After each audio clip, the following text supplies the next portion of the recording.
天寒地冻，这位道长在土地庙挂单，我请他来家里避避风雪。道长好。是风儿回来了，有客人吗？快请到屋里坐。荒野之人云游四方，打搅女施主了。道长不要客气，妾身识秦氏，这是小儿石峰，外面那是小女碧玉。风儿，你打到狼了，没伤着吧？娘，你放心，那是头饿得半死的狼，被我3两斧头就劈死了，连我衣服都没沾到。道长，您且安坐，这狼我要趁着没僵透赶紧收拾了，不然皮子就坏了。贫道就在屋檐下坐坐，顺便欣赏下雪景。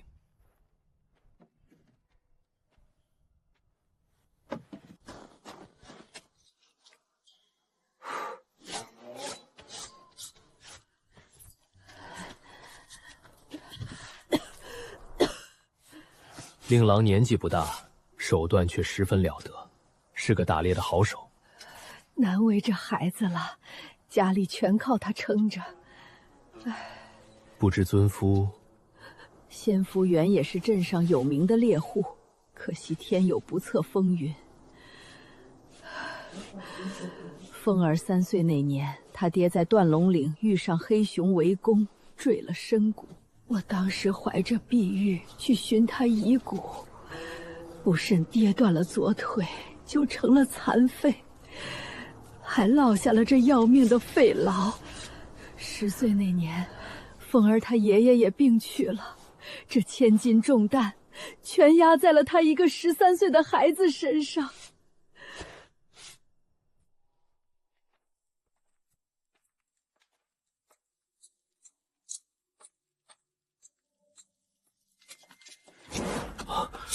一心二用，凡人怎会有此等天赋？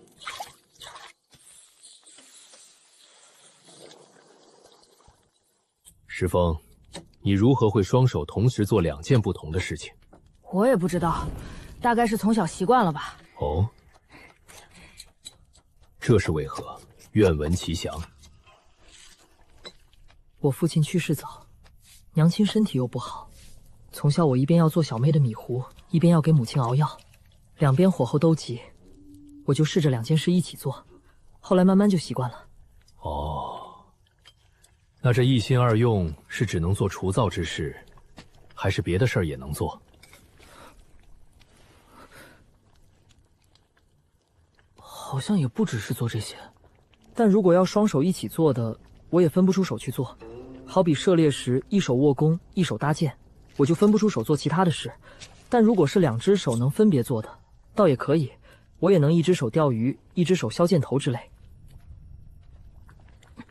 孩子，你伸出手来。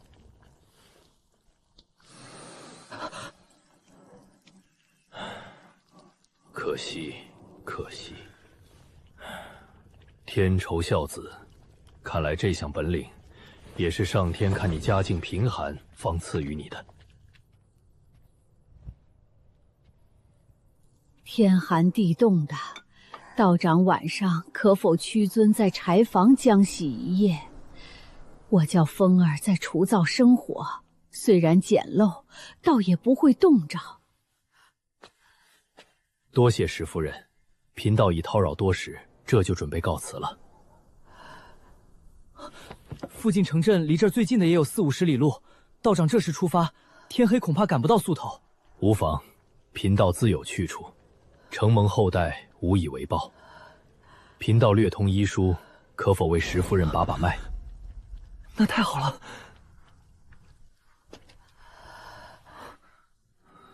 石夫人，请。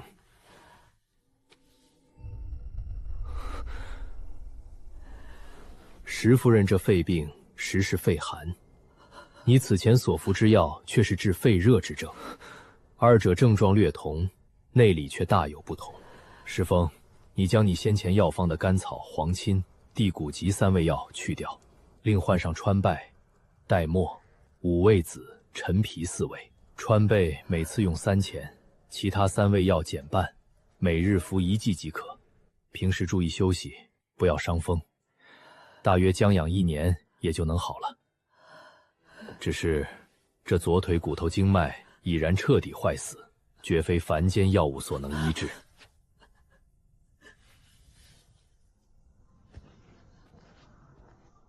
道长，且慢！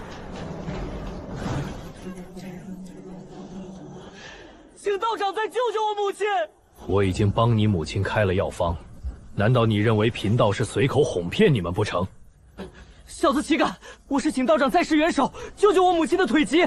你母亲的左腿股骨坏死，血脉不通，如何能治？好比人死不可复生，不可复续。若能治好，这世上岂不全是长生不死之人？道长必有良方。哦，你这话如何讲？你怎么肯定贫道一定能治好你母亲的病？道长必是风尘一人，想来另有通天之法。贫道是风尘一人，呵呵，这话又如何说？天气寒冷，滴水成冰，道长竟只穿了件单衣。我早上在土地庙，还以为道长饥寒交迫，但道长神色从容，魂不觉冷，想来是身负绝学。道长行动如风，但这院中和庙前的平整雪地上，竟几乎没留下什么印记。适才道长给我拍脉时，我觉察到道长双指间有刺骨蓝气透出。我曾听村里老人说，天下有些奇能异士，身负气功，能为常人所不能。而且道长最后说，我母亲的腿疾非药物所能医疗，想来必有什么非药食道仙家手段，能治好我母亲。你这孩子，心思原来如此缜密，真是难得。唉，可惜，可惜，天公不作美。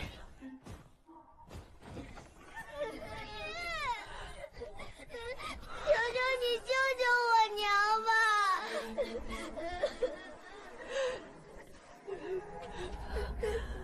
都起来吧，念你们一片孝心，贫道就破例一次。多谢道长，多谢道长。我虽受你们一饭之恩，但也为你母亲离了肺疾，原以两相抵消。只是你一家着实艰辛，你兄妹二人又是纯孝，这才破例。只是非常之法，必待非常之人。你要想治好你母亲的腿疾，贫道却要考上你一考。只要能治好我娘，道长叫我做什么都行。说难也不难，说容易倒也不容易。大青山北面是鹿首峰，山上有一座破败的佑真观，你可知道？我知道。明晚子时3刻，你独自一人来佑真观。你若上得来，我便帮你母亲医好腿疾；若上不来，或过了时候，那贫道绝不出手相助。此外，此事你切不可告诉任何旁人。好了，贫道告辞了。我明晚一定准时赶到。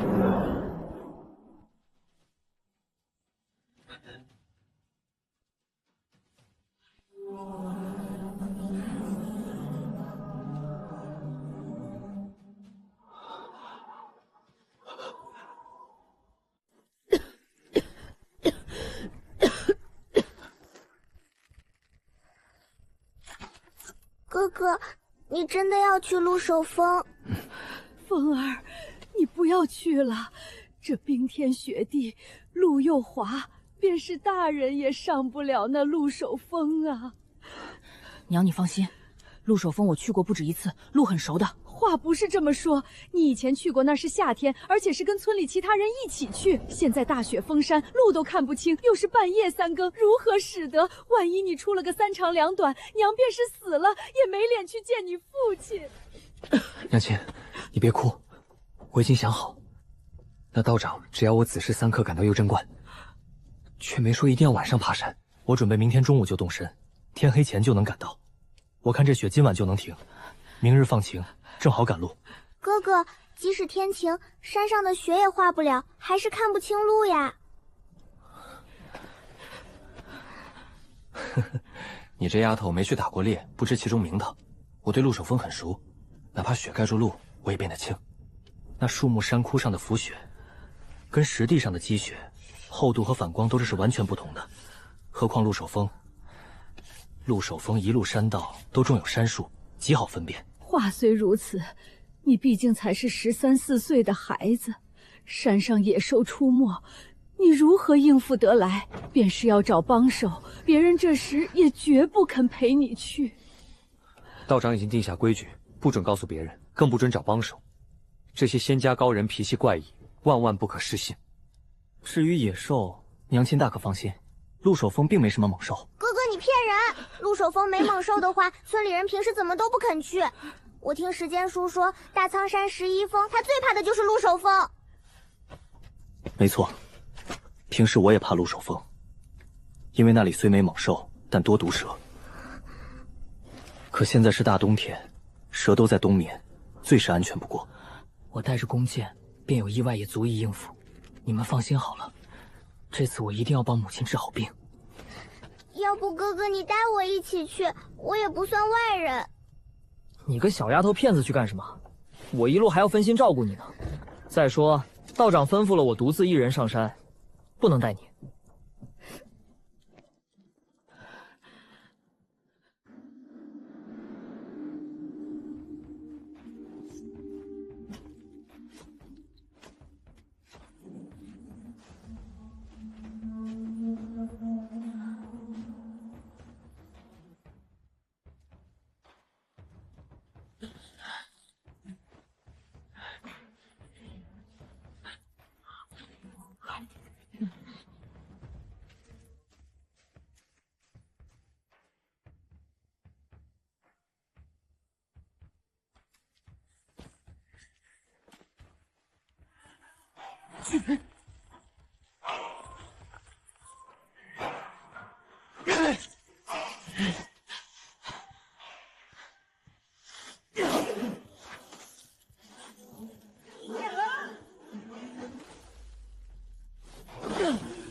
道长，道长！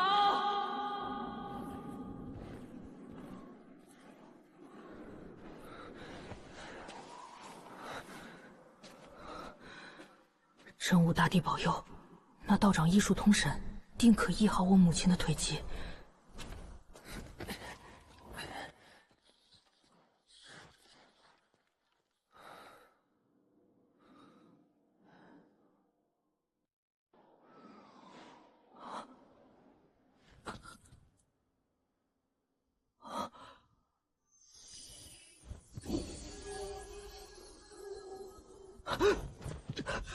拜见道长，拜见道长。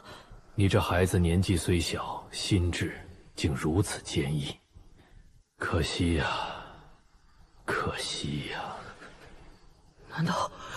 难道我娘的病？道法仙物，本不传凡人。师风，念你孝心可嘉，贫道今日就破例一次。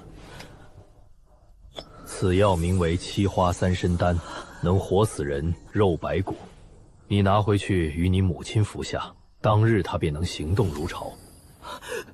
多谢道长救命之恩，还请道长赐告法号，我们一家必定给道长立长生牌位，日日焚香供奉。缘来则聚，缘尽则散。本座的道号，岂是你区区一介凡人有资格知晓的？这丹药你立刻带回去，本座的行踪，你切不可向任何旁人外授半句，否则本座必取你性命，搜魂夺魄。道长放心，小子绝不吐露半字。你且在观中歇息，天明就下山去吧。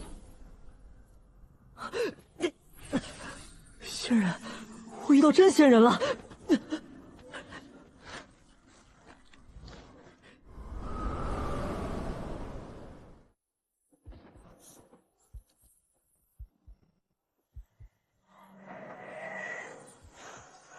那个方位是万丈寒潭，这光芒绝不是打雷闪电，难道是刚才那位仙长在施展神通？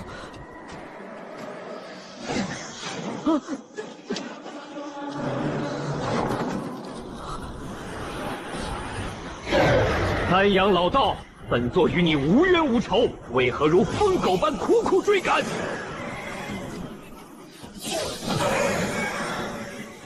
妖孽就是妖孽，潜入我燕国修仙界，必是图谋不轨。你区区一头扁毛畜生，也配与我太极门谈什么冤仇？可笑至极！我自在此界地修行，不曾伤人分毫。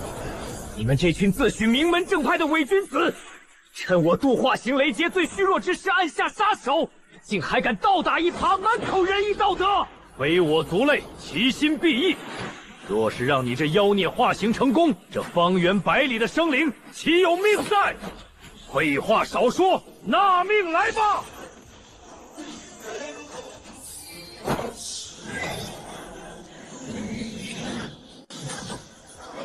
哼，我不过让你太极门3分，真要动手，难道本座还怕你不成？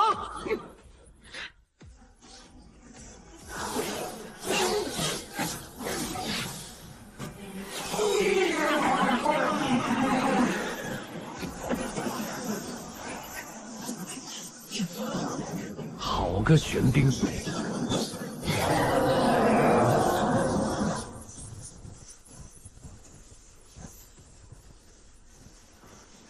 雕虫小技！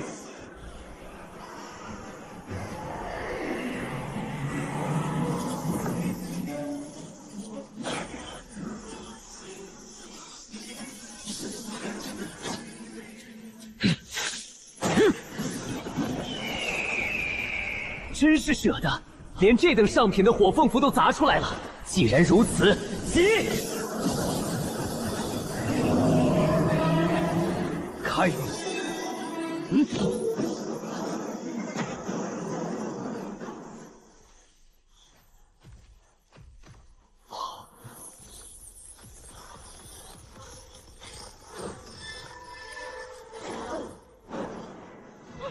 道长！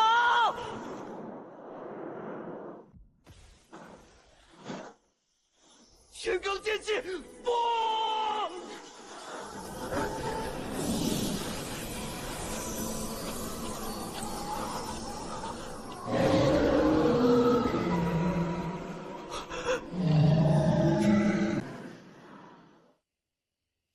你这牛鼻子老道，进阶金丹不过区100年，居然能将天罡剑修出无形剑气，也算是个奇才了。不过，灵气化剑也不是你可以随意使用的。我看你强行催发了这招剑气后，此刻怕是已经大伤了元气吧？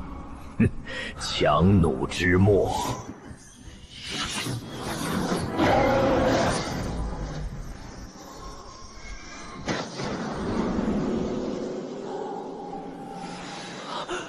果然，你法力大耗，已经发不出无形剑气了。你这天罡剑虽算得上是件法宝，但想伤我，简直是痴人说梦。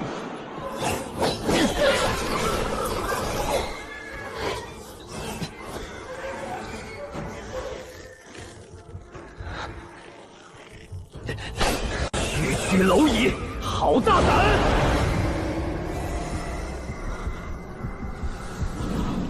不好，不能看他的眼睛。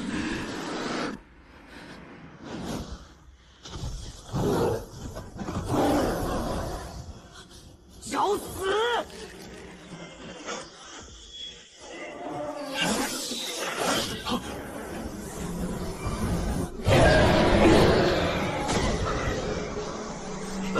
不妙，此乃高阶呼唤之术。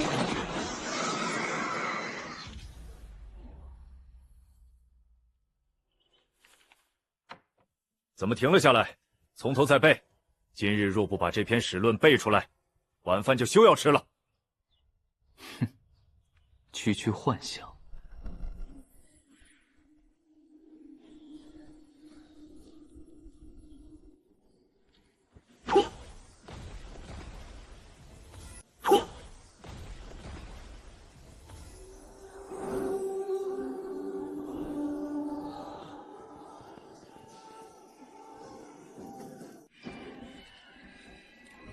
夫君，请满饮此杯。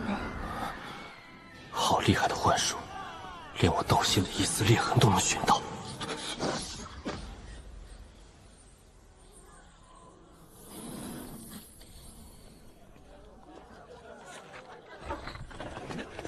恭喜大王有令，任杜公子为太史令，报喜的官差已经在门外了。恭喜少爷，杜公子日后定前途无量。杜老爷和公子先后为太史令，果然是书香门第，清流世家啊！滚开！天罡剑气！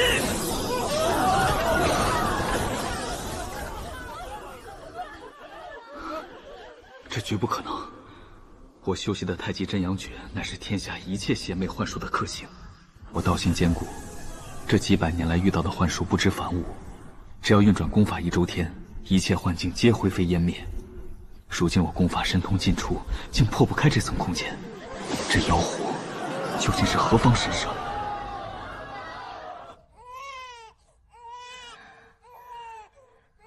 夫君，且喜是个男婴。是否请老爷取个名字？是否请老爷取个名字？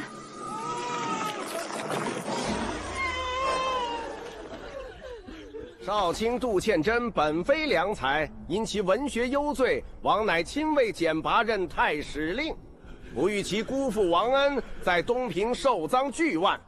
非任言舌之官，乃敢攻讦大臣。其子杜元既为太史，非但不思悔改，反肆意诽谤。又沟通一众失意小人，联名诋毁朝廷重臣，着即刻抄家撤职，全家发配柳州，永不叙用，玉少不还。欲加之罪，何患无辞？我位列九卿，这大燕的朝政，我为何说不得？朝廷大臣，你们这群区区4人，市井阉狗小辈，也配自称朝廷重臣，可笑至极！大胆，姓杜的，你妄言公伯杂家，大人大量，反替你向大王求情，免你一死。你这不识抬举的狗东西，居然还不思图报！笑话！你等阉党把持朝廷，蒙蔽圣聪，使必如山，千秋功过自有定断。我杜元在史书上一个字也不会替你们改台。你们居然诬陷我父亲贪赃！今日抄家，你们且看清楚，除了这满屋子的书籍，我杜家上下的现银不到500两，何来的贪赃巨万？骂得好，骂得好啊！你们这些酸腐文人都傲得很，都自认是铮铮铁骨，真是一群养不熟的狗子。既然如此，那咱家也收起这副好心肠了。来人，着将杜千真即刻收入天牢，杜元长留5000里，其家中女眷全都没入官奴，生生世世受人唾骂践踏。张大人，圣旨上明明只说发配柳州，你如何敢将我丈夫和公公如此变狗处置？你眼里还有没有王法？你要大王的旨意，好呀，小林子，你即刻回王宫，再请一道旨意来便是了。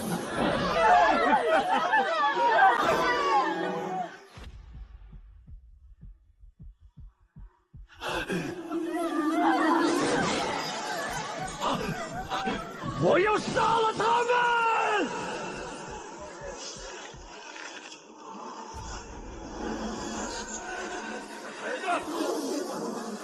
太史君，10年灌海沉浮，好比黄粱一梦，今日可否醒来？妖法乱心！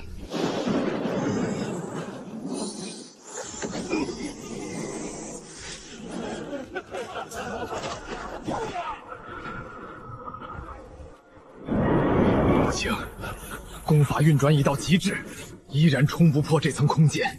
这妖狐的神通竟能直击道心最深处，若灵台彻底失守，我必永坠此境，疯癫而死。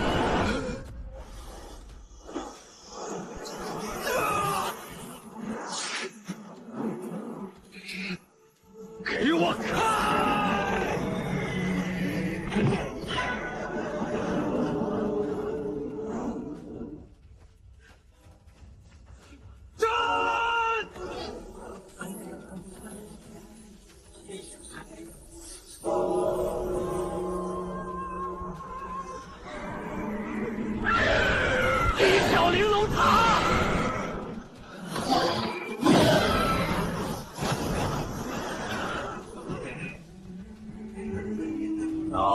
好。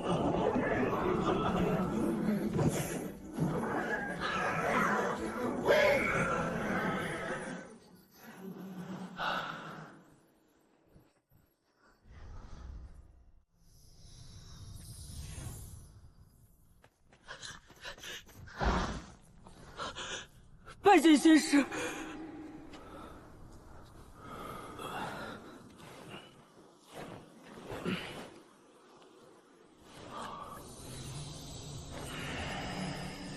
石峰，立刻躲入殿中，无论发生什么，绝不要出来。是。原来是太极门的丹阳道友，失敬失敬啊！来者是魔魁宗的哪位道友？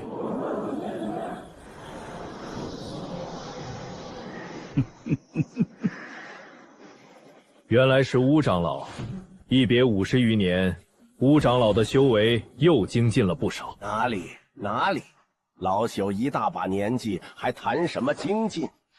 倒是丹阳道友，以区300年时间结成金丹，可谓我大燕修仙界的奇才呀！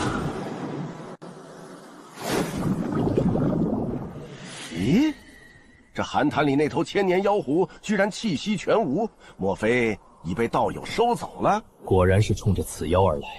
这等化形妖兽的妖精，价值连城，足以让同门手足相残。何况这乌长老乃是魔培宗的狠角色，今日之事，怕是无法善了。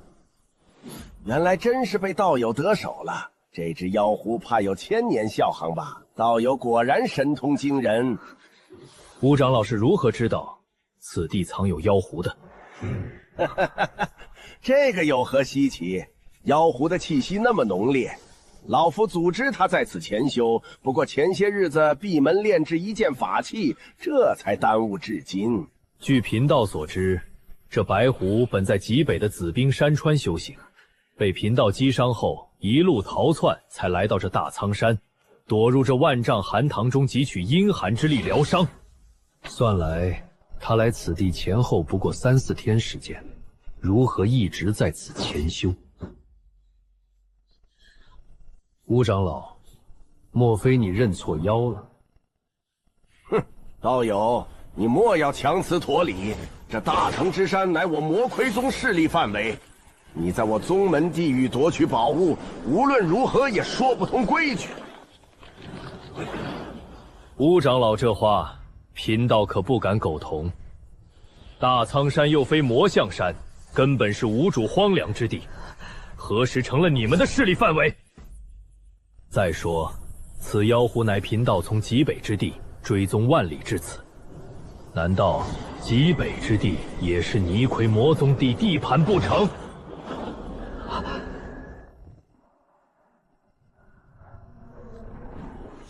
丹阳道友，你我同为金丹大道，何必为了区妖秽，伤了你我两宗的和气？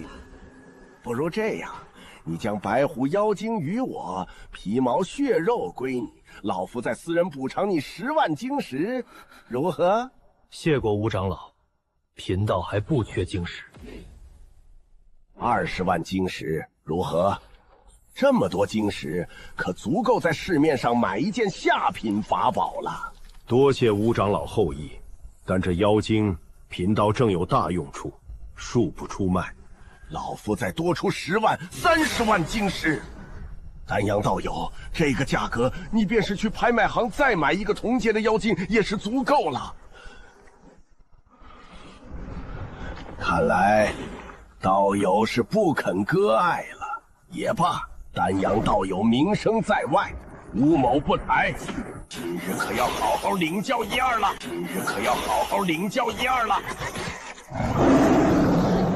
正要请教。果然好胆识，不过吴某也不愿就此引起你我两宗的惊天大战。这样吧，白狐妖精老夫不要了，只请道友将那白狐的精魂转让给老夫即可。老夫仍然愿出10万晶情的价钱。白狐精魂，不错，道友对我魔道的傀儡术所知不多吧？大凡傀儡术是先以死物器皿炼成躯壳，再用晶石为核心来驱动。但我魔傀宗的秘传血傀大法，却能在傀儡中封入妖兽的一丝残留精魂。如此，这死物傀儡便能模仿妖生前的一些本命技能。按老夫本意，自然是白狐的妖精和精魂都要收入囊浆。但既然道友死活不肯，老夫便退而求其次。只要那白狐的精魂，妖兽能诞生精魂的，在这修仙界可谓凤毛麟角。而妖精虽然珍贵，大不了老夫多费些高洁晶石替代便是。丹阳道友，吴某这个提议如何？妖精归你，精魂归我，老夫再私人补偿你10万晶尺。丹阳道友，你且在坛面布下绝灵法阵监视此妖，我速回凌霄阁借取宗门重宝抗阳珠，定能克制这寒潭的极阴之气。不对，这巫老魔声名狼藉，死在他手上的正道名书不计其数，他何曾顾及过什么正魔大战？而且精魂离体3息便会自然消亡，抽取之法我一无所知。焉知他不是在拖延时间搞鬼？迎仙子回宗门搬救兵，这老魔后一定是派了同伙去半路截杀他，自己则亲自赶来对付我。若等他的帮手解决了迎仙子赶来会合，我必死无疑。吴长老好兴致，跟贫道讲了这么久的废话，怎么，你的帮手还没赶到吗？道友何尝不是一样的心思，想拖延时间等你那同伴？不过，你那同伴只怕是来不了了。老夫早反已传音，叫宗门高手齐出。此刻他只怕早就成了一具冷冰冰的无头尸骸了。道友修行数百年不易，此刻乖乖交出妖狐，吴某或许还能留你一条全尸。聒噪！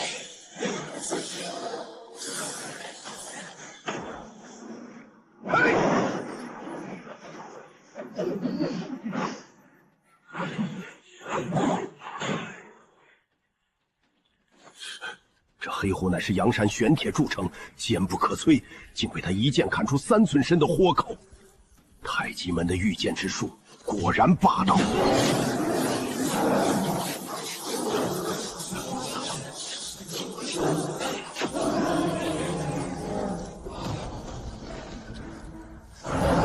臭道士，休要得意！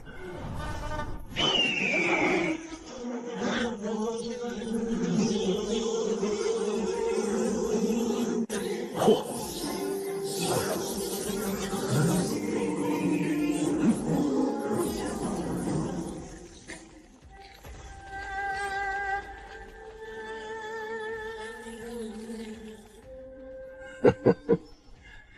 我看你身上还有多少法器宝物可以消耗？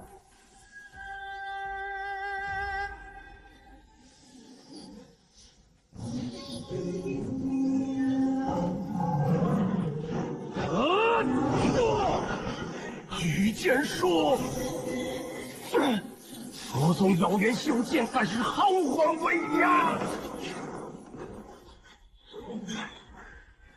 这老魔手里居然豢养着一具完好无损的上古真魁，我这口采取深海精铁铸造，在体内用本源真元培育了200载的天罡剑，正面全力一击，竟没在上古真魁身上留下半点印记。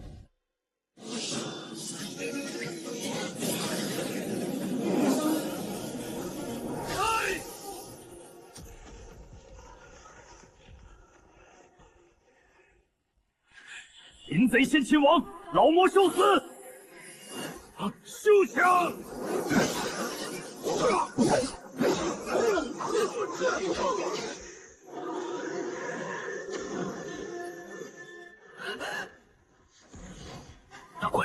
还有一个凡人小孩，该死！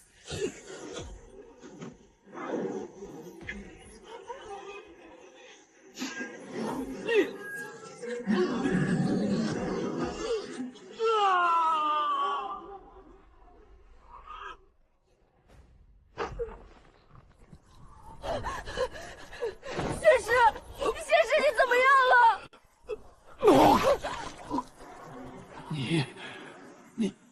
你竟然修成了灵魁！丹阳道友，不愧是太极门的高徒。不过，今天老夫便让你做个明白鬼。此物非是那只有上界仙人才配拥有的灵魁，而是老夫耗费无尽心血炼制的血魁。老夫将活人的精魂生生抽出，封入这具用青罗石晶铸就的躯壳之中。如此，血魁便能保持精魂生前的一些本能，与人争斗时无需老夫指令，便能自行生出千般应对变化。杀了他！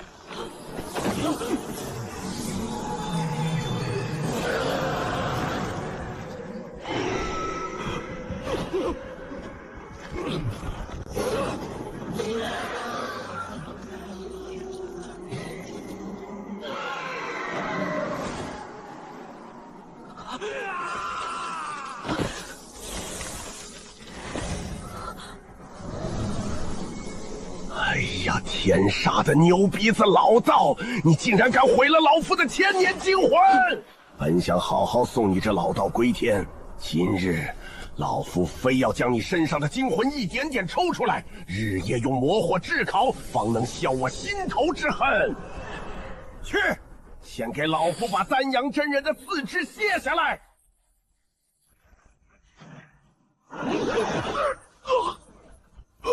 嘎嘎，好弟弟，这被人从背后捅穿心窝的滋味怎么样啊？你是傀儡反噬，修习果道之人被恶鬼反噬尚有耳闻，但这毫无生命的傀儡，怎会生出灵智施主？你是不死？当年在上古洞府，你为了独吞这具真魁，竟对你的亲哥哥按下毒手。不仅如此，你还歹毒地将我的精魂生生抽出，封入这暗无天日的傀儡之中，供你驱使。可惜呀，你千算万算，哪识得这具傀儡乃是用极品的青罗石晶铸就，天生便有安魂养神的逆天功效。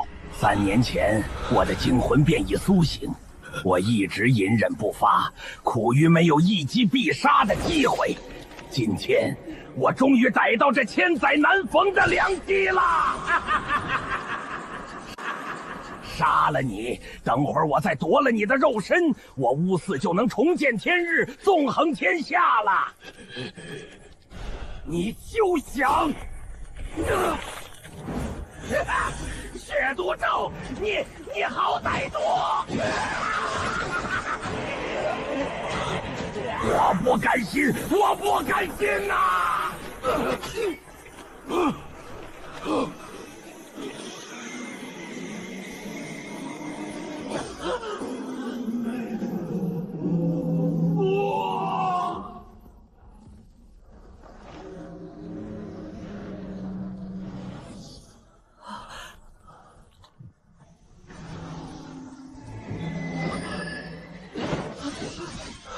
走。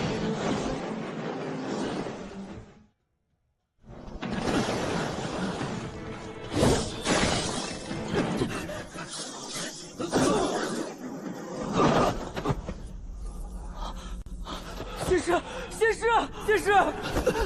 别喊，魔魁宗的援兵到了。此刻贫道法力全无，万万不是魔魁宗援兵的对手。晋升。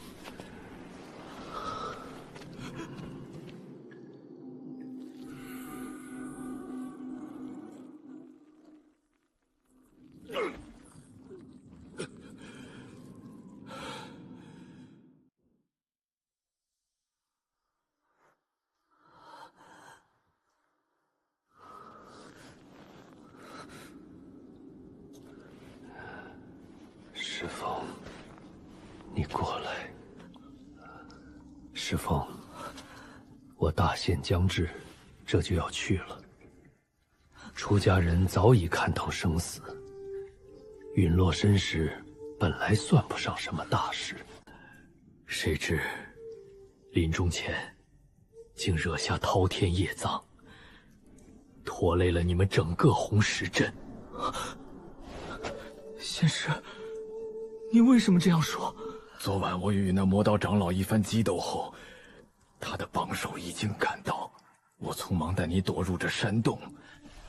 那魔道贼被四下找不到我，于是去了红石镇。偏偏那千年白狐的尸体被山风吹落在了镇子门口，我在土地庙和你家都曾逗留，留下了气息。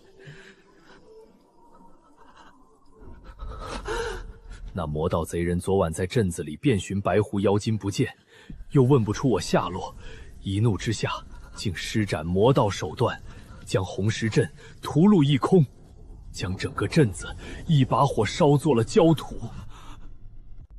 娘亲，小妹！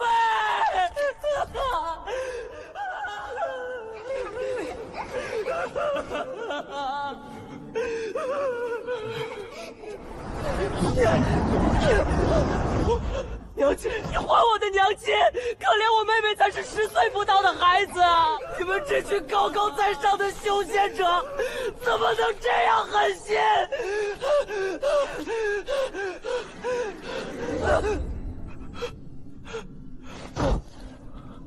贫道万死，不能赎其过。到了九泉之下，无脸见我历代祖师。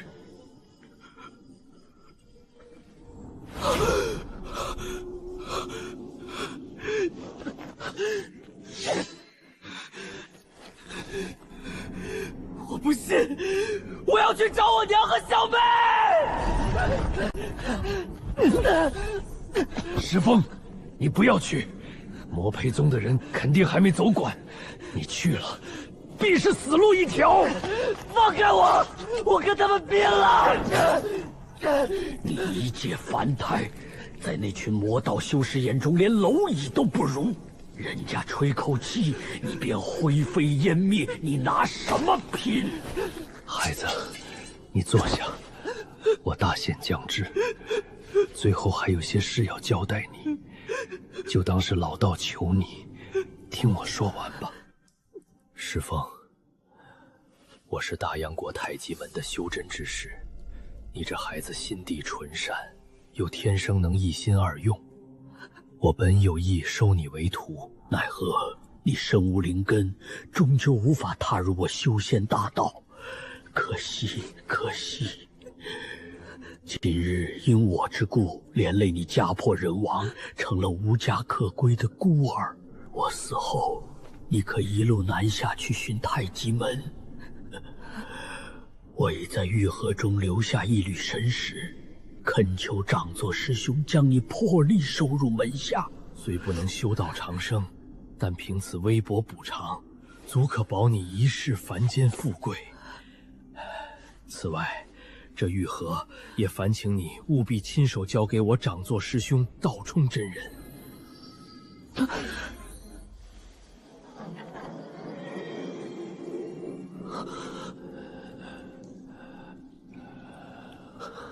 这是我的身份名牌，你带回太极门以作信物。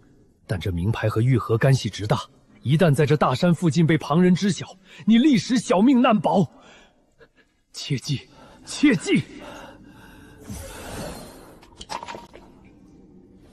这里还有些净尘丹，你若在路上有什么不适，就吃一颗保命。你若心中有恨，不愿接受，那就将这2件东西远远丢掉吧，切莫留在身上，徒惹杀身之祸。我死后将自行碎裂金丹，引动体内真火，将残躯彻底焚毁，不留任何痕迹。日后万一有修仙者问起你，你只说一概不知便是。魔魁宗的人此时应该已经走远了。这玉盒与名牌上，我都已布下封印禁制，掩盖了气息，他们发现不了。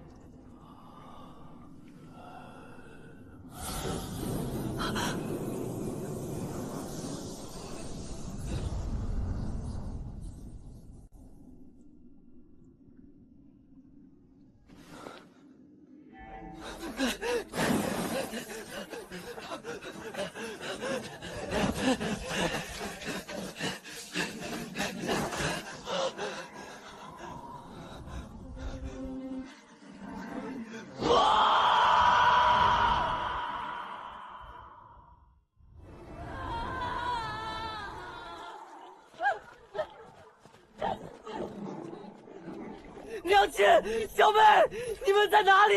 回答我呀！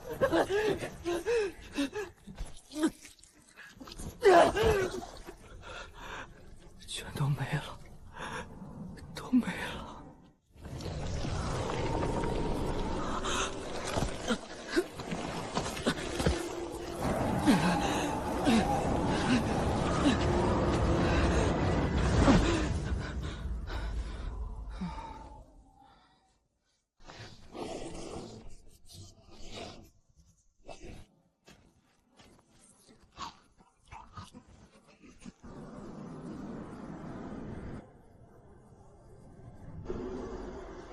事发在凌晨，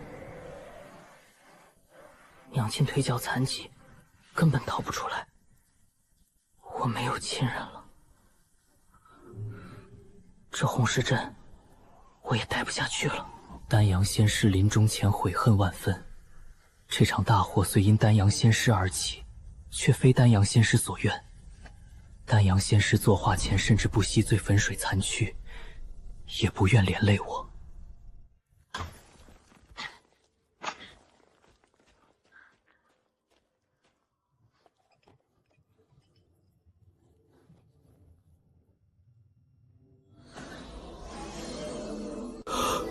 尸骨山脉，竟离此地有近1000里之遥，中间要跨越无数城郭山川。仙师，石峰定不负所托。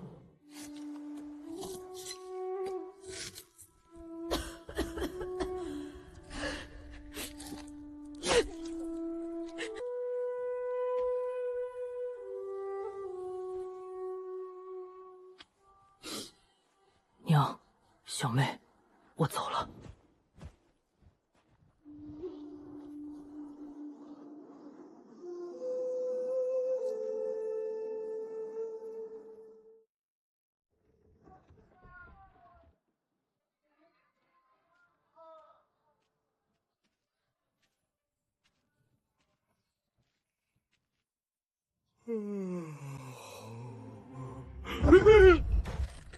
哎，出去！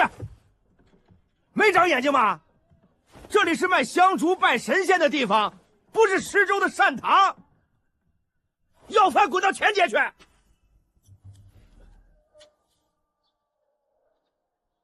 你是宋金福，宋掌柜吗？你是谁？咱们认识吗？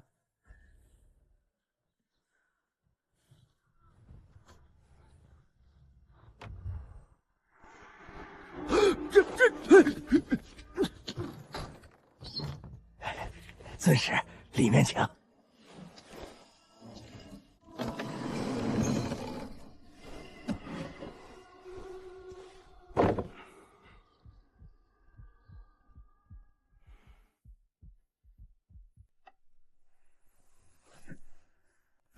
对不住，小人肉眼凡胎，适才多有得罪，不知尊师大驾光临，有何吩咐？我要去太极门。这里原只是宗门在世俗界的一个情报传信点，尊使既有身份名牌，要回山门，自己直接回去便是，为何要找在下安排？这个你别管，你快安排我回山门就是。是，小人这就去安排。不知尊使打算何时动身？马上就走，不要耽搁。小人遵命。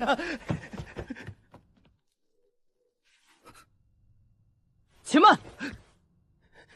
尊使还有何吩咐？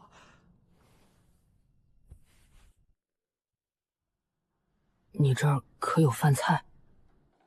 若是吃了再走，倒也无妨。有，小人这就去端来。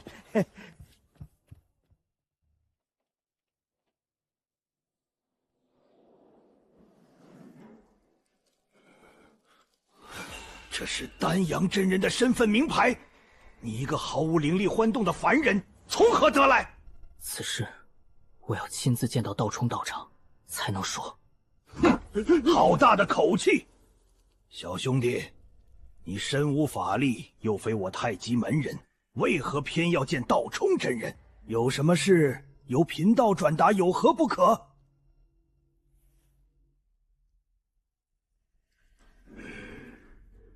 也罢，这样吧，小兄弟，你且在观中暂住一宿。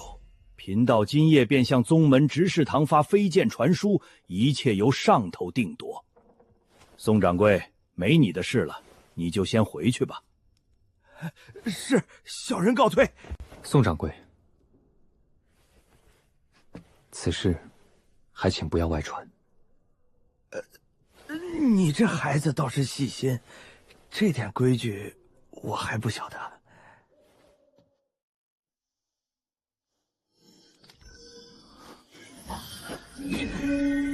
小兄弟，走吧。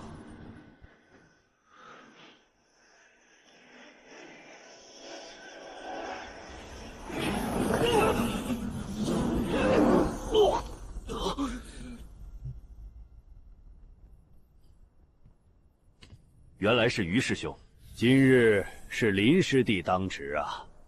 我奉宗门之命，带着孩子回山。是，早见执事堂的总管已有吩咐。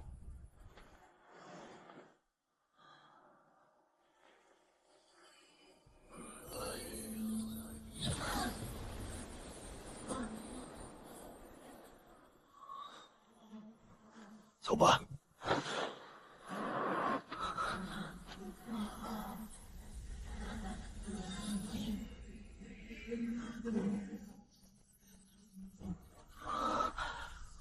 原来这就是仙人福地，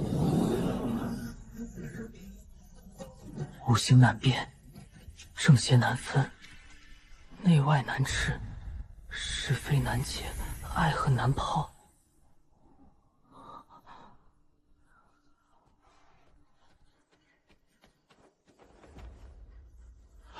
周师兄，有劳于师兄了，人就交给我吧。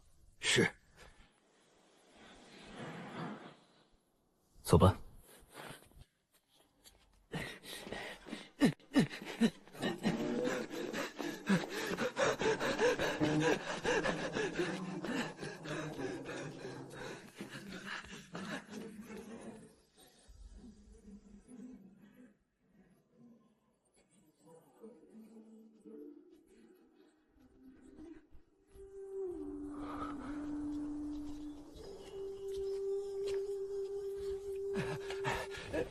原来是周师兄大驾光临。陈兄，不要客气，这孩子你安排一处客舍，先给他住下吧。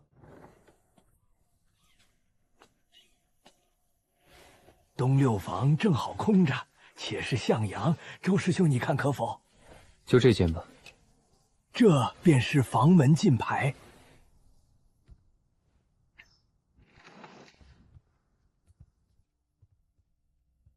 请坐吧。好了，现在已是在山门里了，你可以说说你的来意。此事要见到道冲真人方能禀告。掌座真人常年闭关，便是我，一年也见不到一两次，岂是你说见就见的？也罢，你要禀告什么事我不管，但你先告知我，你叫什么名字？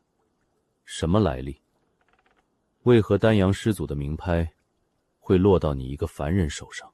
这些事，我也需亲自向道冲真人禀告。好，那你等着吧。你区区一个凡人，等一辈子也未必见得到掌座真人。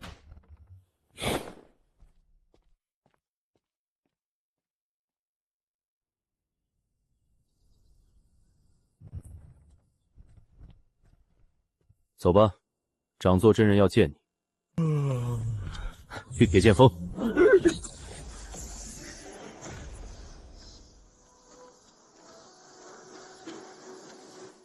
是周青吗？进来吧。是。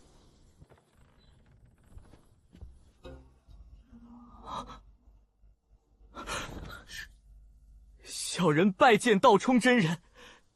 小友请起。周青，你且出去等候吧。是。贫道正是道冲。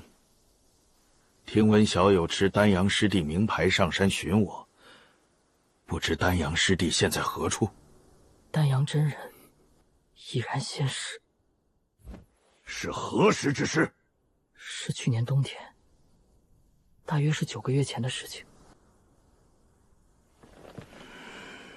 不知丹阳师弟因何陨落？他的名牌怎么又落在小兄弟你的手上？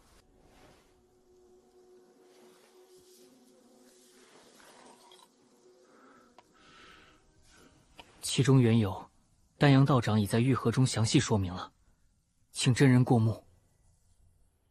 且慢，师兄，这人来历不明，小心有诈。这位小兄弟身无法力，乃尘世之人，如何暗算你我？他若是身有法力，焉能轻松上得我铁剑峰？哼哼，世间魑魅魍魉手段极多，惯常下毒中蛊，鬼惑狐媚。这玉盒来历不明，不可轻启。无妨，这玉盒上的禁制，确实是丹阳师弟亲手布置的，且是极其复杂的99玄龟封印，便是在我太极门里，也只有你我2人能够解开。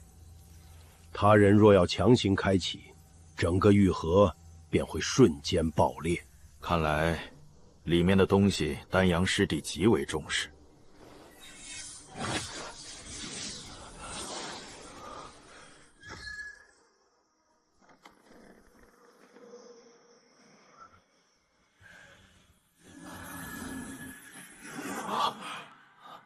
似乎是化形妖兽的晶核，师弟，你看看，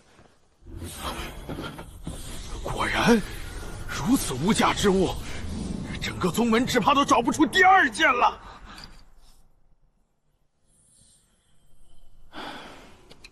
师弟，你也看看吧，果然是魔游宗子下的黑手，此事绝不能善罢甘休。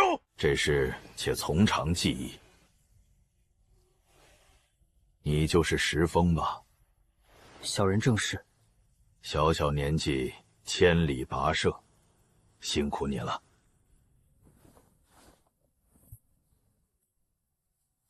这些丹药也是丹阳道长的。丹阳师弟在玉简中已经说了，这5颗净尘丹是送给你的。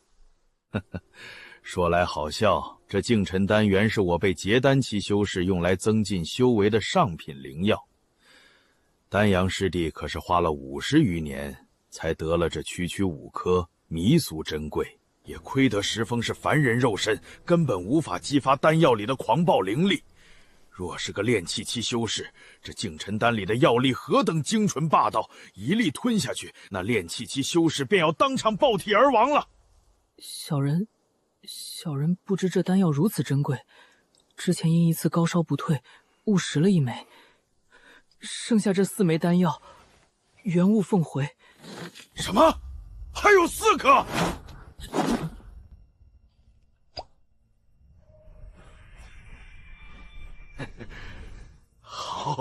好，石峰做得好。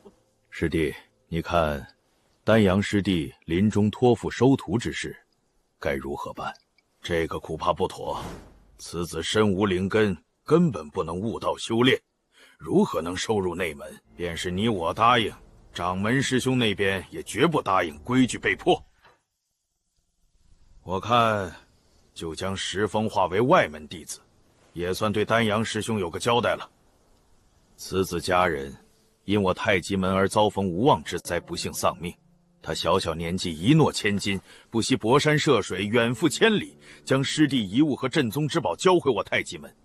他对我宗门是有大功呀！哼，掌门师兄那般古板脾气，如何会因为一个凡人轻易改变祖宗传下来的规矩？石峰，你且仍在山门客室住下，等候消息吧。是。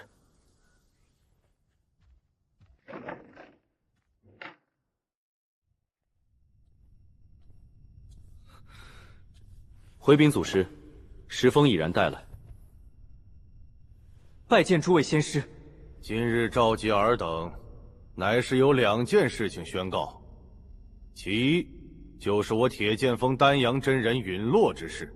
此事大家都已知晓，但却不明其因。第二件事就是关于石峰这孩子，他受我太极僧牵连，家破人亡，举目无亲。丹阳师弟作画前深深痛悔，而石峰不过13、14岁，远涉千里，吃尽苦头，将丹阳师弟的遗物送回。其中别的不说，这7巧玲珑塔乃是我铁剑锋镇宗的法宝，因此石峰这孩子对我太极门立有大功。石峰，丹阳师弟临终遗言要贫道将你收入门下，你可愿意？小人愿意。你身无灵根，按宗规本不能收入内门弟子。不过，贫道这2日特意上了燕吉清，和掌门师兄商议，蒙其开恩，怜汝不幸，已同意破例将你收入内门。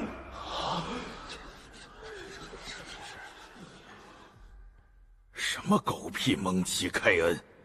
师兄，你跑到砚台岭跟整整吵了3天3夜，人家根本就不松口，死拿祖宗规矩搪塞。后来你把那颗化形妖狐的无价妖精献了出去，掌门老鬼这才立刻变了口风。哼，用一颗无价的妖精换一个毫无用处的凡人乞丐，师兄这买卖简直是赔到姥姥家了。这居中的就是我太极门的开山祖师太极仙人，旁边的都是历代掌门和宗门先贤。石峰，你且过来行礼，拜见祖师。且慢，师兄，你似乎还忘了一件事。师弟，什么事？凡入门弟子行拜师大礼前，尚需进行灵根测试。石峰身无灵根，丹阳师弟已验过了，便是几天前你我见到这孩子时，也都用神识扫过，这孩子确实身无灵根呢。师兄，你我2人当时都只是用神识略约扫过而已，并不曾深究。天底下奇怪变异体质本来多得很，何不用灵根盘仔细考验一番，免得有所疏漏，你我也好因材施教嘛。赵师弟还是心痛那枚被送出去的妖精啊。师弟所言甚是，去取灵根盘来。是。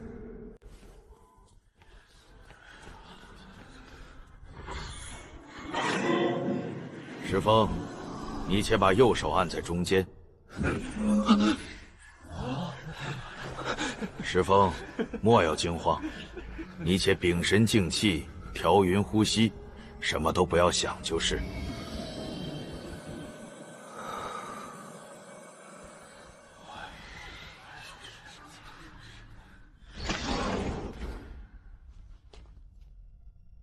孩子，不要难过。贫道先前已说过，有无灵根都会将你收入内门。你过来叩见祖师爷，行才拜大礼吧。是。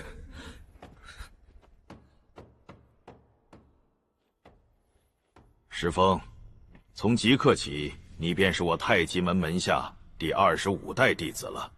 弟子叩见两位师祖。我太极门创派数千年，是大杨国正道5宗之一，声名不弱。你入门后要勤加修习，不可对了我太极门的声誉。是，师祖。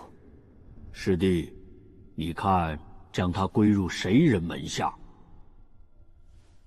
石峰与丹阳师兄有缘，自然应将他归入丹阳师兄一脉。师弟所言甚是。刘云子，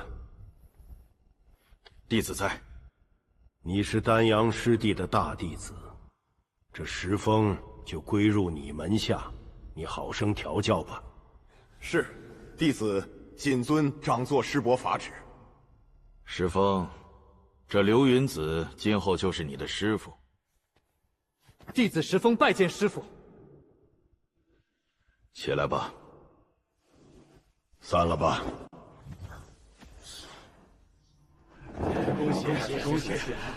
恭喜刘云子师兄收得高徒，良才美智，必将光大师门。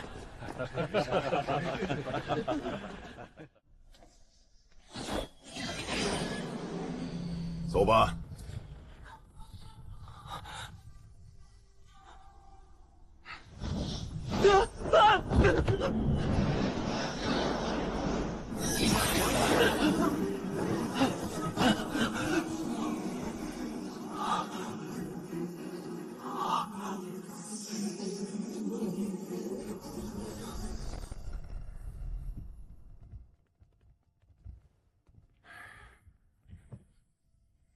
你们都坐下吧。石峰，这些都是你师兄师姐们。七师弟不要客气，以后都是一家人了，有什么事尽管打招呼。多谢。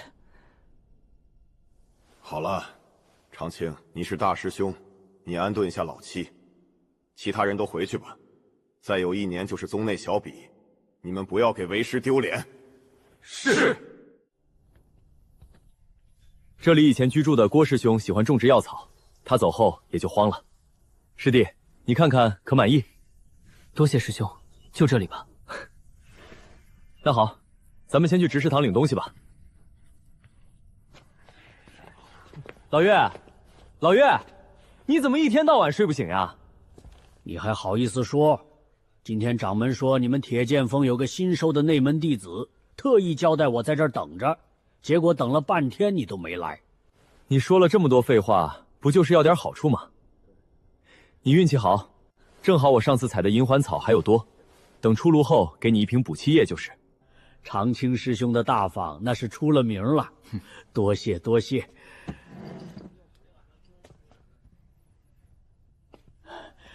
东西都在里面了。长青师兄要不要查看一下？有啥好看的？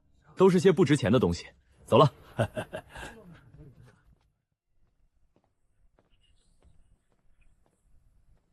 师弟，这个叫储物袋，里面能从远到物品。不过这只是最粗劣的储物袋，就放几样日常东西而已。此物需法力才能打开。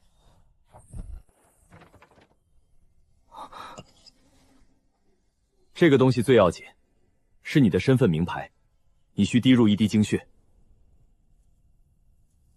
精血？滴入？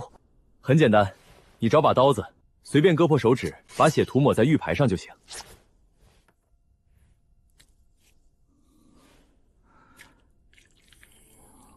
好了，这玉牌以后就是你身份的证明了。天色将晚，你劳乏一天，先睡一觉吧。有事明日再说。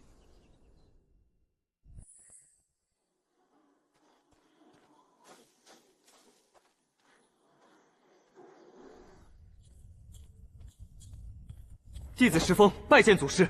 石峰，你入门已经1年了吧？是。目下在何处述职？弟子在铸剑谷。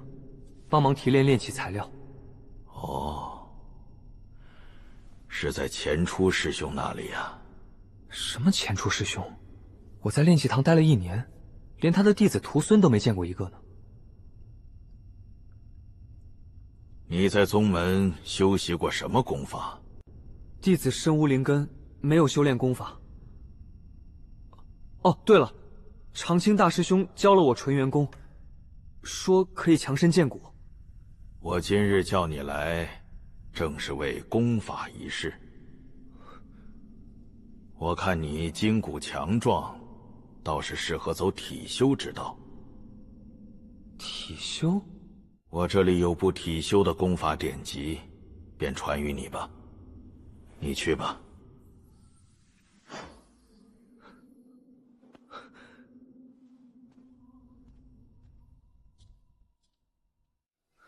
大师兄，你可知道体修之法？体修？你问这个干什么？小弟听闻没有灵根之人也能炼体，故此想试一试。体修之术我所知不多，见是外门弟子，没有灵根的，也没什么人炼体。这是为何？既然不能内修，为何他们不走体修之路？体修无非强身健体，力气大点，皮肉厚点，但论威力，也许还不如见下品灵气呢。这体修不仅艰难，若无灵根，就无法筑基结丹，也不能增进寿元，徒耗功夫而已。师兄，你知道我是没有家底的人，左右无事，练练也无妨。这个也是。不过师兄，我也不懂体修之法。你若要修炼正宗的炼体术，不如去藏经阁找找。藏经阁？我能去吗？内门弟子都可去得，你为何不可？师兄，请问此地可是藏经阁？令牌呢？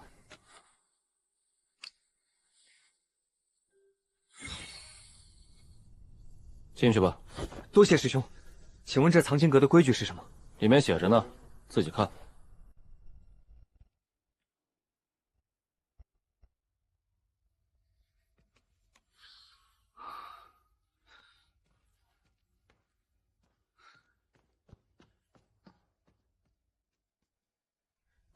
太极门是内修剑宗，向来看不上这些炼器之类的外门技艺。至于内修功法，哪怕是最基础的，底下2层也绝不可能有。师兄，请问2楼的玉简能否复制？可以，复制免费，自备玉简。这几枚玉简可否麻烦师兄帮我复制一下？小弟今日身上正好了带玉简。你不仅让我浪费时间帮你复制，还要我倒贴玉简，你小子吃错药了吧？这里有10块晶石，有劳师兄了。师弟，这么客气做什么？些许小事你不说，师兄也代劳了。师弟要复制多少，尽管开口。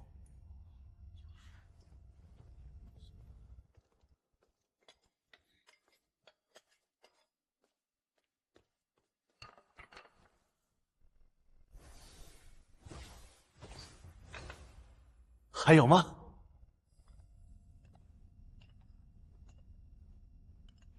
没有了，多谢师兄，小弟告辞了。师弟慢走，有空常来。若是忘了带玉简，尽管找我，我道号陆真。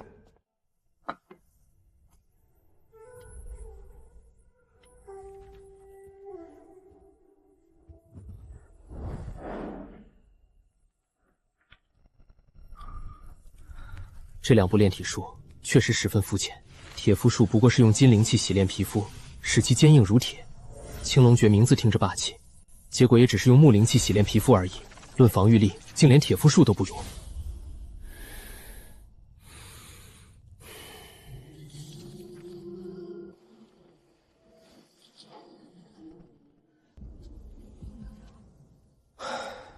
看来，只能去请教大师兄了。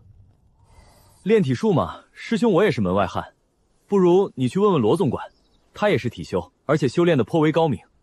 罗管事，他居然也是炼体师。罗三也不是世家出身，原本只是凡间的一名铁匠，因技艺高超，名气极大，被钱初真人在人间游邪时发现，前出真人极度赏识罗三的手艺，尽管罗三没有灵根，前出真人依旧没有因此轻视罗三，反而因这一手凡间罕见的高超技艺，真正把罗三看进了眼里。前出真人破例将罗三收入太极门外门炼气堂。罗三深知修真界实力为尊，罗三没有家世背景，若无护身之法，随时都可能在修真界丢掉性命。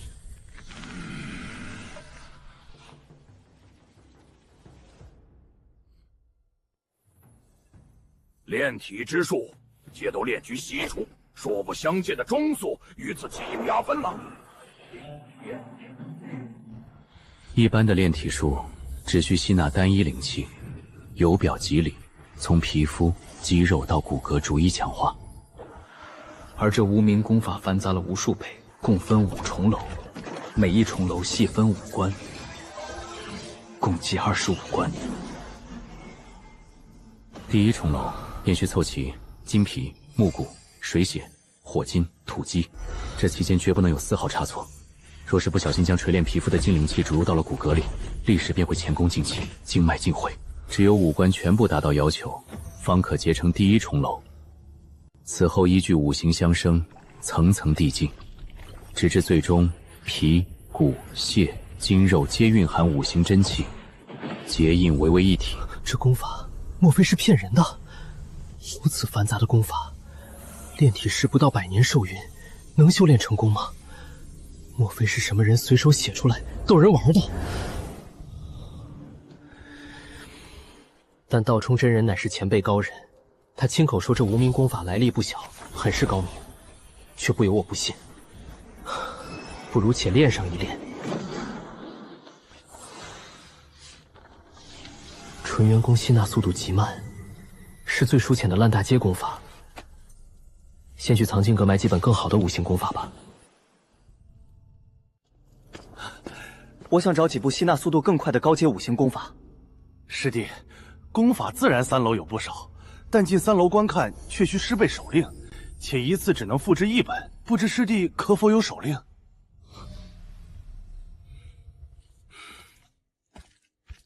其实这也是宗门规矩，炼气期弟子的功法必须由师傅根据其灵根、体质严格挑选，随意更换乃是修炼大忌。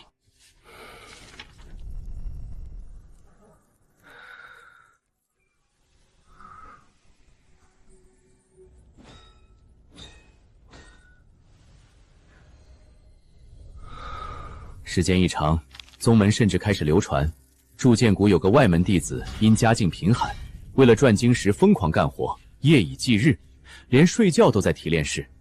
这甚至成了宗门长辈用来教训懒惰弟子的励志版本。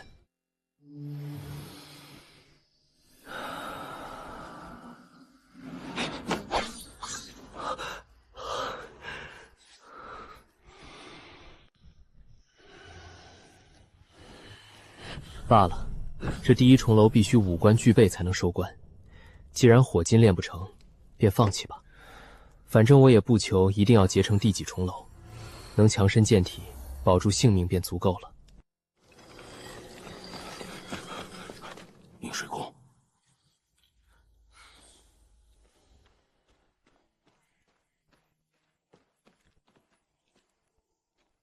师傅，你放下手里的活儿。这1个月，你们啥也不用做了。另有重任给你们4个。罗总管，什么重任？你别老打哑谜。现在我们4个也都到齐了。这个你们别问，随我去见掌座真人，掌座真人自然会告诉你们。掌座祖师召见我们，出了什么事？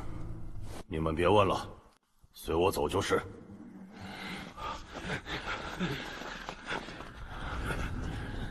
弟子罗三奉命请见掌座真人，都进来吧。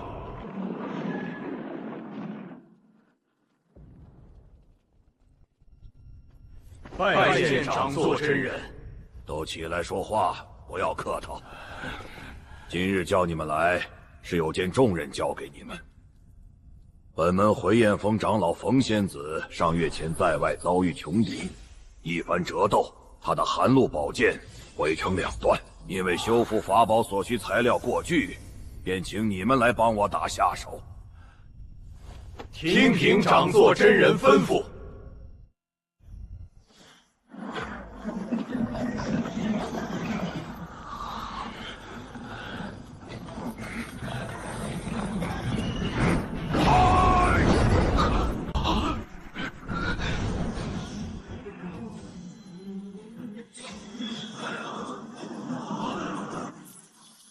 大功告成！大功告成！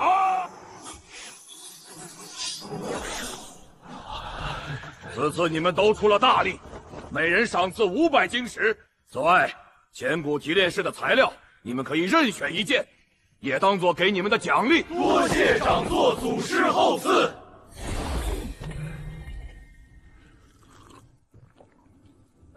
你去一趟，拜见冯仙子，请他过来验收法宝。你们选好材料没有？这就报上来。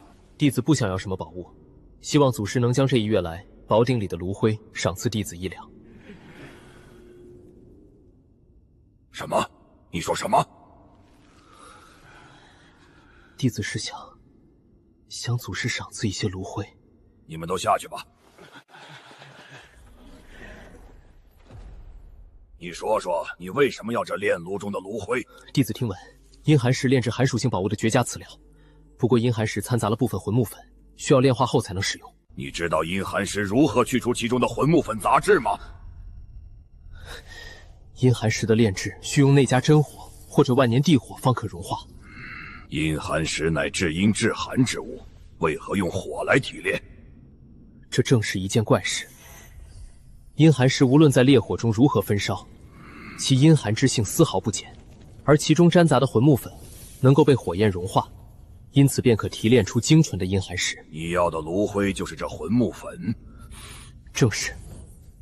你知道魂木粉的用途？魂木粉本来也没什么作用，但经千年地火焚烧后的魂木粉，白皙如纱，因生于阴寒石内，不惧于冰。此外，它历经千年地火焚烧，也不惧于火。如此便是水火不侵。若在炼器时掺杂一些，可使得灵气抗火抗冰，是上佳的炼器材料。祖师炼炉中的炉灰，弟子想应该就是魂木粉了。虽然没经过千年火烧，但此地地火十分猛烈，又经祖师内家真火锤炼，应该品质也很高了。这些你是从哪里知道的？弟子是偶尔观看了一本典籍，是一个叫邱平子的人所著的《方炉夜谈》。方炉夜谈，这书可是生僻的很呀！你小小年纪也看过。邱平子这人性格怪异，不过倒也是炼器界一位颇有见识之人。你所说不错，这魂木粉经烈焰焚烧多年后，便是千火于心，乃是极珍贵的炼器材料。要不是看在这东西的份上，光凭几万星石，老道我可不会接这个活儿。弟子不知此物的珍贵，请祖师另赐一件材料即可。哼，老道岂是说话不算数的人？不过1两太多了，这炉中顶多2000火余磬，老道就给你5000吧。多谢祖师厚赐。老道且再考考你，你说都炉子的外壳坚硬无比，其壳内的果肉又脆弱之极，这分离都炉子外壳之法，你知道几种？弟子只知道6种，分别是冰镇热爆分离之术、纯阳刀切割之法、7毒水浸泡腐蚀之法、6木3火长裂之法、乌木属生石消化之法，似乎还有乌金盐铁砂的打磨之法。不过这个弟子就不太有把握了。都炉子分离外壳之法其实有9种，其他3种都需要法力神通辅助，你不知道毫不为怪。你所说的6种都对，一般人只晓得前3种法子，你能说出6种，已经大出老道意外了。看来你还真是炼器的好苗子。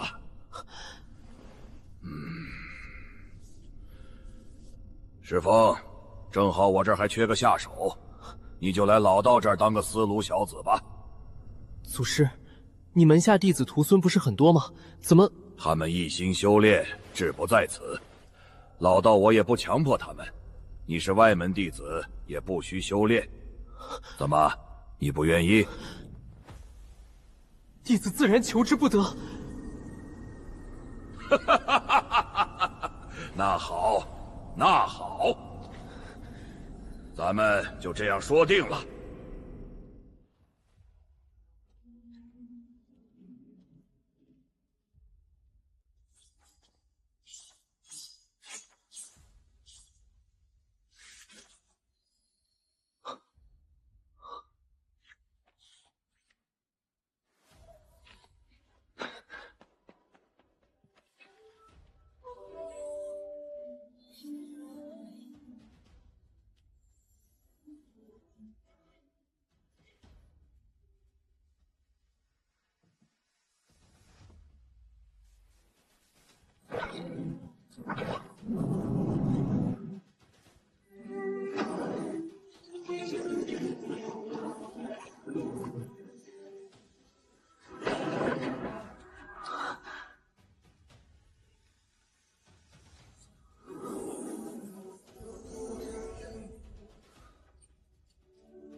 师风，醒了没有？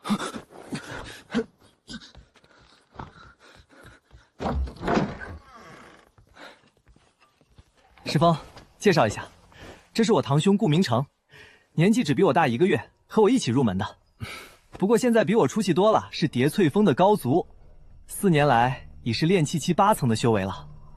石小弟别听他胡说，我算什么高足呀？宗门比我强的多不胜数。哎，别光客套，说正事。石峰，我今天介绍我堂兄来，是他有一件灵器，想请你帮忙修复一下。修复灵器？顾师兄为何不找内堂的长辈？内堂那些人忙得很，找他们得托门路，而且收的晶石，简直他娘的是狮子大康口。实不相瞒，余兄这些年蒙恩师赏赐，加上宗门任务做得勤，本来也有4、5千灵石的积蓄。不过因为日子近了，我想搏一把，便买了几瓶精剑修为的丹药，积蓄一下子就花光了。谁知3天前和几个同门去猎杀斑斓毒蝶时，被那妖物伤了我的灵气。我找了个真正的炼气弟子打听了一下，修复的价格居然要2000灵石，实在没法子，只能来麻烦师兄弟。原来如此，不知可否先看看师兄的灵气？小弟可不敢说有10成把握，这个自然不敢强求。这是子母八卦刀，正是此物。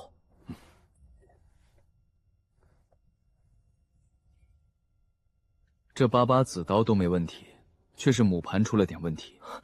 不错，我当时躲在树后，正在操控飞刀，不提防背后忽然飞出一只毒蝶朝我扑了过来，当时无可奈何，只能用手里母盘挡了一下，却被那毒蝶一口毒气喷在母盘上。顾师兄，你3天后来取吧。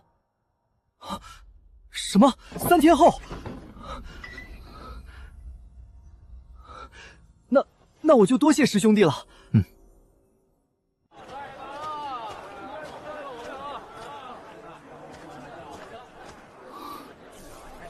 这个怎么卖？200年交恶几金，换取能对炼气7层修为有精进之效的灵药1瓶。在下没有这等灵药，不知可否兑换灵石？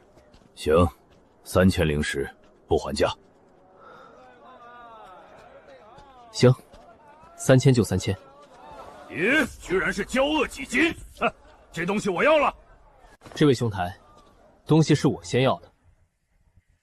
哼，你区一个外门弟子，居然敢跟我争东西！在下也是内门弟子，怎么就不能买东西？怎么，这东西你买下了吗？你没买到手，我怎么不能报价？我出3500灵石。这不是分天峰的高师兄吗？怎么了？看来是争什么好东西。这小子眼生得很，是不是易容了？估计是刚收入的弟子，还没修炼出灵力呢。没灵力就敢跟老高抢东西，胆子倒不小。东西是我先看中的，你好生霸道！哼，在下出4000灵石。高某从来如此霸道，我出5000灵石。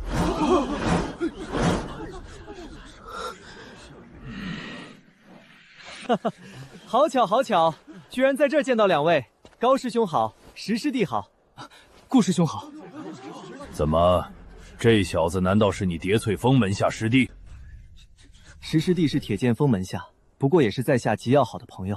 我看你们两个因一时意气相争，就来做个和事佬。也不是什么大事，不过是我想买这件交恶几金而已。你叫这小子让一步就是，我也不为难他。高师兄，小弟看这条交恶几金也有4、5尺长，若是够用，你们一人一半，岂不皆大欢喜？这可不行，我的赤龙鞭要此物进一步精炼，我的鞭子长约1丈，这条交恶几金我还嫌短了呢。精炼，大比不过3个月，如何来得及？而且高师兄，你若要精炼法器，更应将此物让给石师弟。你可知道，石师弟乃是本门数得着的炼器高手。炼器高手？高师兄，你将此物让给石师弟，小弟给你1000灵石补偿。你大可另寻一些妖兽兽金来加持你的法器。顾明成，你是想和这小子合起来对付我了？哼，这交恶几金在下绝不相让。你们在这争来争去，竟当我死了不成？我什么时候说过要把这东西卖给你们？你刚才不是已经开价了吗？刚才是刚才，但现在不同了。哼，你们不要以为我是看到你们相争想就地起价。实话实说，这就是一条普通的交恶几金而已，没有什么别的名堂。我不管你们为何争夺，但此物原本价值就是3000灵石。你们在这抬杠，搞得别人以为老子有什么宝物。哼，说不定等会儿回去路上，老子就被人暗算了。那依师兄之言，要如何处置？此物我不换灵石，你们谁有能促进炼气7层的灵药，拿出1瓶来，我立即就换。这个我没有。若是没有，那谁有铁背犀牛的妖精1枚，在下也换了。铁背犀牛？你莫非在说胡话？除了这2件东西，在下别的都不换。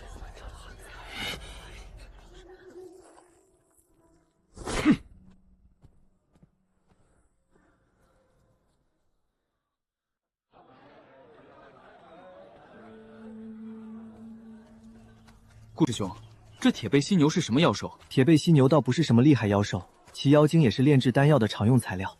那为何刚才那位高师兄那般吃惊？莫非此物极为稀少？铁背犀牛也不难见，叠翠峰周围就有，只是此物极难捕捉。哦，不知有何难处？石师弟，你身无法力，难道想去猎杀妖兽？若是平时倒好，只是如今这个关节，怕是不太方便。是因为大比在即？倒不完全是因为大比。是因为铁背犀牛的出没的地名叫乌龙谷，因为里面的瘴气会腐蚀我等修士的法力，而每年这个时节瘴气最浓，筑基修士都不愿去，何况我辈炼器弟子。是啊，如今宗门大比在即，人人都在拼命增强法力修为，谁会愿意去那种地方呢？我自己去不就行了？我本来就身无法力，是个凡人，又不怕什么瘴气腐蚀修为之浊。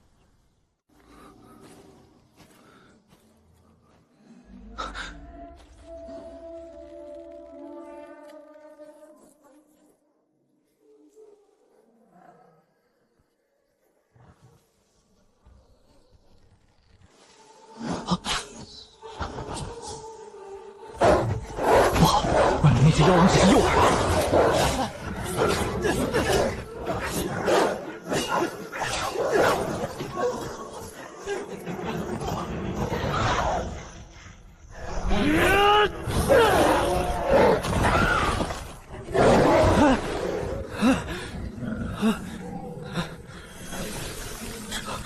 这难道就是无名炼体功大成的效用？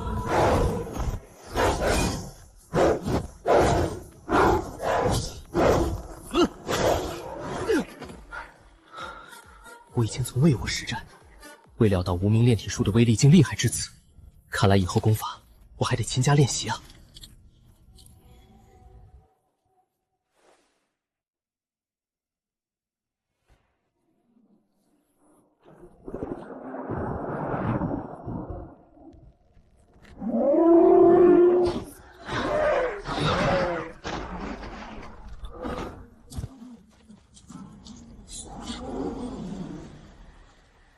妖精在头颅之中，现在当场解剖取经显然来不及，干脆将整个兽头带走。不好！不谢了！是你！不错，正是你高大老爷！好在还有一只幼年妖兽，只要我动作快，拿到妖精，赶在他之前回访视，未必不能换到那骄恶奇迹。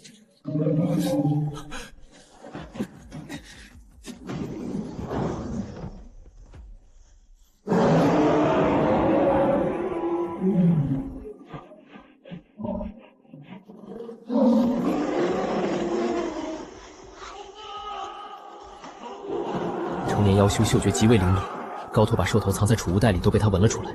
我若现在下去切割兽头，满身血腥，必定也会被他盯上。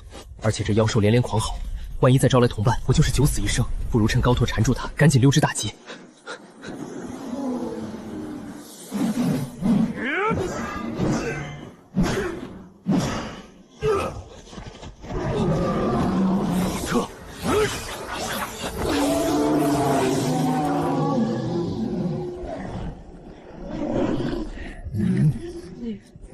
去死吧！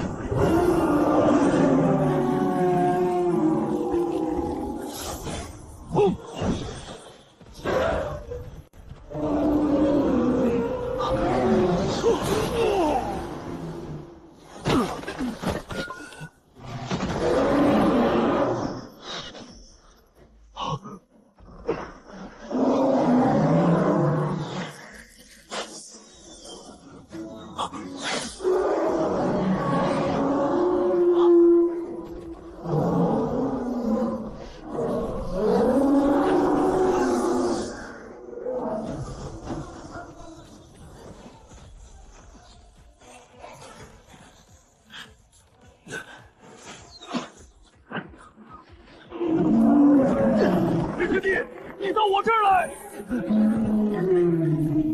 就是王妹早上出京途中，闪开！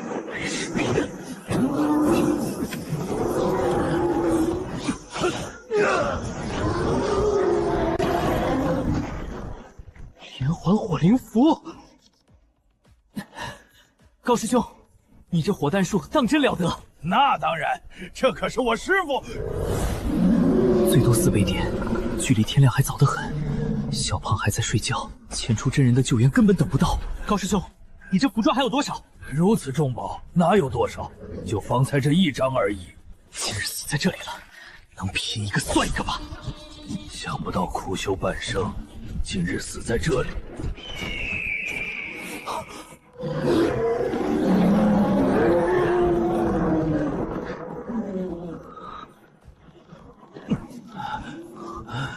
怎么回事？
此物请石师弟收下。高师兄，这妖兽本就是你猎到，你又救了我一命，我怎么还能厚颜将此物占为己有？好了，师弟，你快收下吧。那就多谢师兄了。我还欠你一条性命呢，以后有机会定会报答。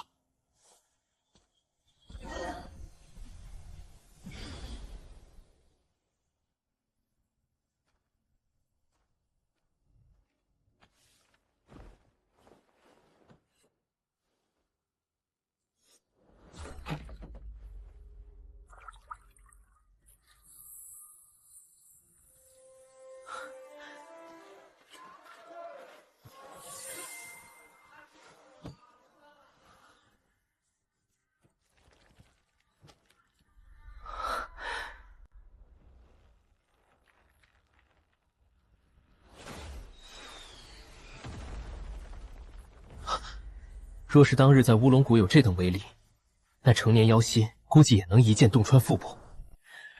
最近有弟子上报，宗门附近发现有风翼黑雕出没，师弟可有耳闻？回禀师兄，确有此事。风翼黑雕乃是妖界出了名的凶禽，传闻此妖禽精通风火二术，双翼一摇，瞬息千里，又能喷出万丈真火，焚烧千里，便是元婴期的大能之时也抵挡不过。如此凶禽出现在我太极门境内，可不是什么善事。师兄放心，此妖出现后，师弟我曾去探寻了一番，发现共有雌雄2只黑雕，虽确是一风翼黑雕，但修为尚浅，不过相当于筑基期修士。风翼黑雕因精通火术，一般在南部蛮荒火山之地，咱们这里本不多见。再说，即使是风翼黑雕里面能修到元婴期，恐怕也不过寥寥。我当时远远见这2只黑雕只是2阶妖禽，相当于人族的筑基，也就懒得出手。这点道行也敢来太极门闹事，师傅，不如弟子去一趟，灭了这2只妖禽。无锡，你进阶金丹，性子还如此毛躁。若只是区2只2阶妖禽，我会找你们来商议吗？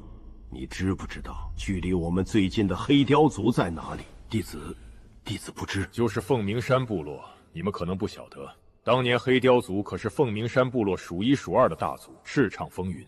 这些年虽说没落了，但实力依然不容小瞧，最起码也不会弱于我们太极门。那师兄，咱们要不要折减凤鸣山，问个究竟？算了，妖族和我们人族现在明面上还是盟友，但暗地，当年我们太极门在石鼓山脉开宗立派，妖族就多有不满。要知道，我们宗门北半片，尤其是以叠翠峰方圆数十里，林深树茂，灵气充沛，妖族可眼馋得很。我太极门在石鼓山开宗立派数千年，妖族要争我们地盘，于理可是说不通。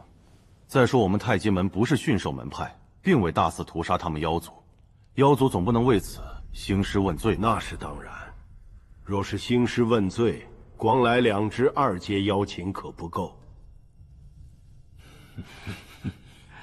我亦是叠翠峰一带食物充沛，这2只黑雕也没化形开智，或许只是追逐食物来到这里的。若是这2只黑雕是凤鸣山部落的，也没伤害我们弟子，那咱们倒是不能下狠手。这样吧，玄冥师弟，你安排2名弟子密切监视黑雕即可。若是过几天他们还不走，就出手赶走他们。目前宗门大比在即，其他人手还是集中精力操办这件大事。9月初10，6年一度的宗门大比正式拉开帷幕。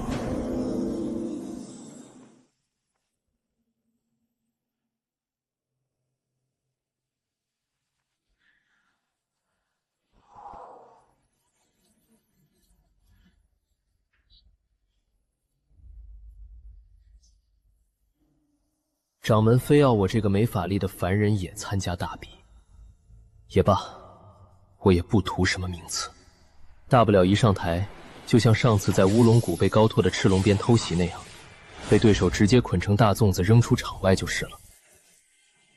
其宗门朝鲜祖师，今天大聚群衰，长寿居金丹有。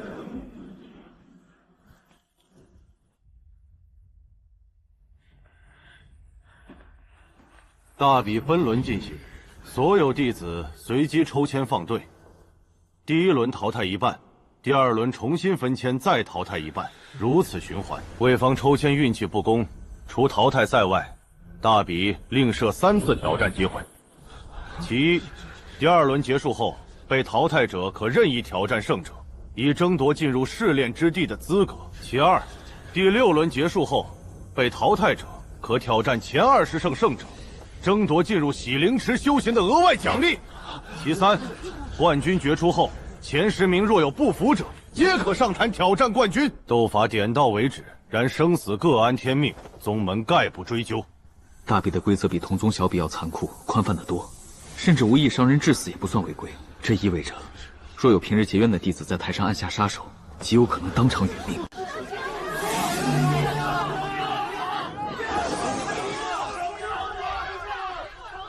可有人主动认输？那就开始吧。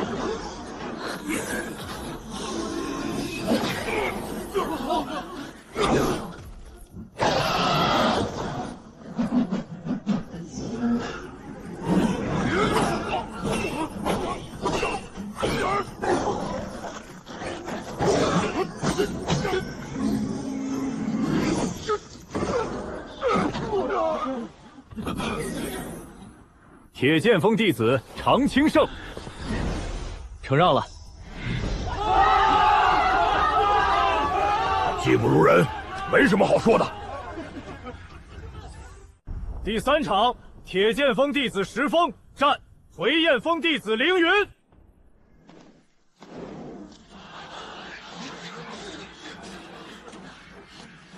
师姐你好。按说我没有法力，不过是上场走走场面，有啥好看的？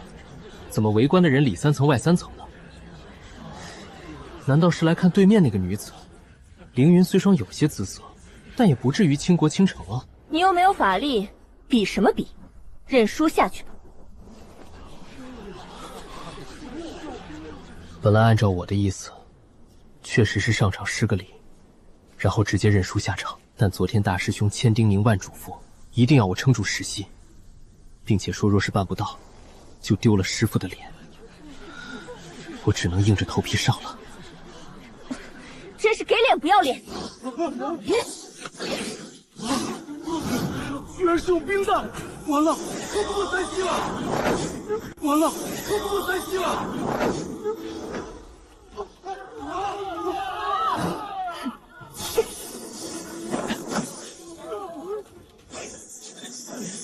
小子去死！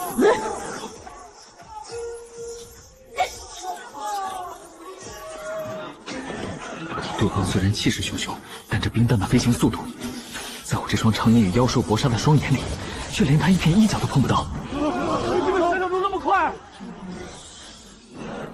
！8、9、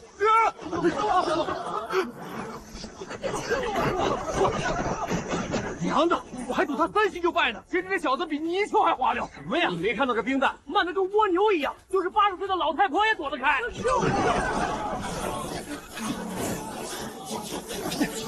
去死！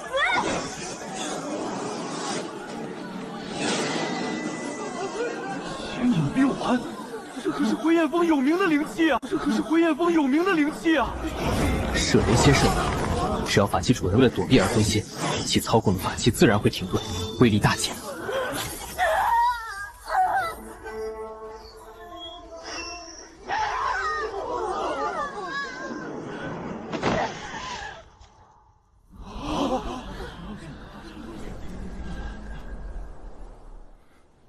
铁剑锋弟子石峰胜。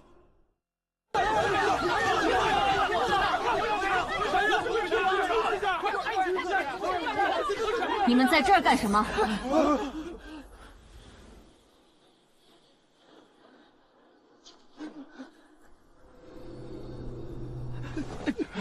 启禀师叔，弟子们听说凌云师妹受了伤，特来探视一下，不敢打扰师叔修行，这就告退。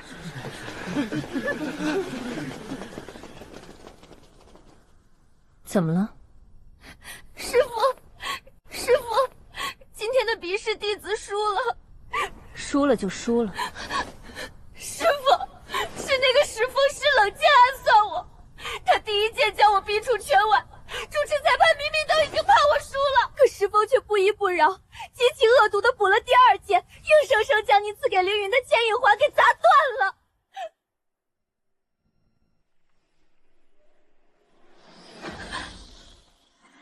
石峰，今日有3喜，一是你赢了比试，为师们争了脸面；二是为师一直没教过你什么，你居然不怨不弃，不仅体修有成，还练得一手好弓箭；三是石峰在练气方面竟有如此天赋，还亲自打造了一把灵器。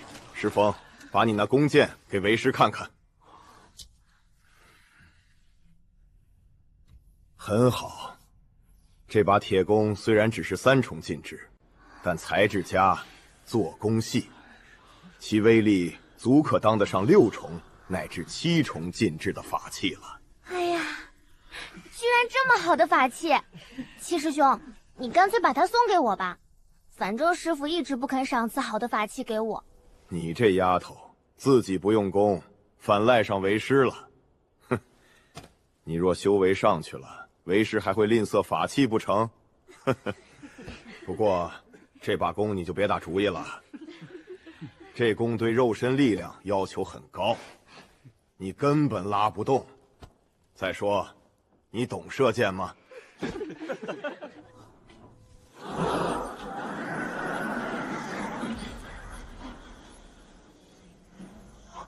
弟子拜见师叔。你们是玉秀山流云子门下？是，弟子常青，弟子石峰。你就是石峰？是，弟子是恩师门下第7弟子石峰。带我去见你们师傅吧。回禀师叔，我师傅刚才入定打坐，吩咐不得打扰。果然了得，怪不得敢欺负我弟子，竟然是连我也不放在眼里。师叔，弟子没有对你不敬啊。你还真是能言善辩。你打伤我弟子我不管，比试之中胜负原无所谓，但你获胜后居然敢毁坏我亲手赐给弟子的法器，这当如何说？师叔请息怒，这牵引环是我师弟失手弄坏的，绝非故意所为，师叔明鉴。这事你叫流云子来和我说吧。还未请教师叔姓名，该如何回禀我师父啊？哼，你就说回雁峰秦师妹多多拜上流云子师兄。原来师叔也姓秦？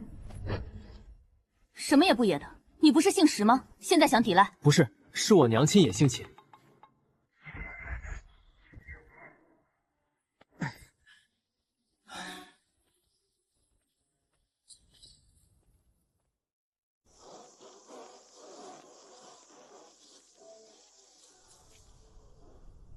这是什么声音？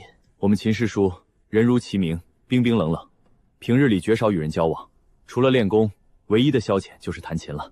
琴术我不懂。放心，他不会考教我们琴术的。你等会儿也不用拍他马屁，说他弹琴弹得好。你不懂强行献媚，反惹他讨厌。再说，秦师叔弹琴只是个人雅号，从来是自弹自听。咱们进去拜见，他也绝不会主动弹给你听。我们奉师命来请罪的。待会若是对峙，自己只打死不改口。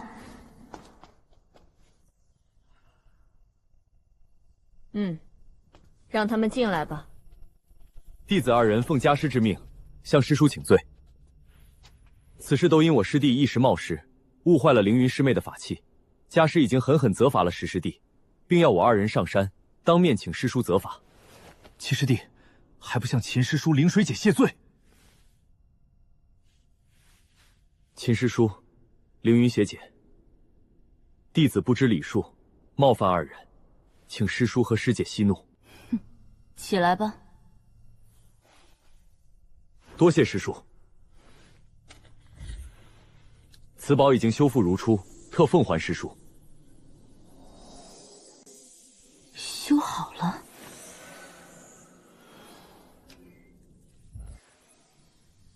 难为流云子师兄，竟然连夜叫人修复了此宝。回师叔，其实这法器乃是石师弟亲手修复的。你懂炼器？石师弟因为身无灵根，一直随钱出真人学习炼器之道，手艺倒还不错。那也不错。我这师弟没有灵根，与大道无缘，只是走了体修，略懂一点炼器。哪比得上师叔你门下众弟子，个个都是青年才俊。秦师叔，你更是神通惊天动地，乃是我太极门筑基修子第一人，且又待人和善。我们内门弟子1000余人，提起秦师叔，既是敬仰，又是感佩。连我师父也再三称道，要我们平时多向师叔你学习学习。你这人倒也诚实忠厚。也罢，昨日的事情就算了，我也不怪你们。你们这就下山去吧。秦师叔，弟子还有一事禀报。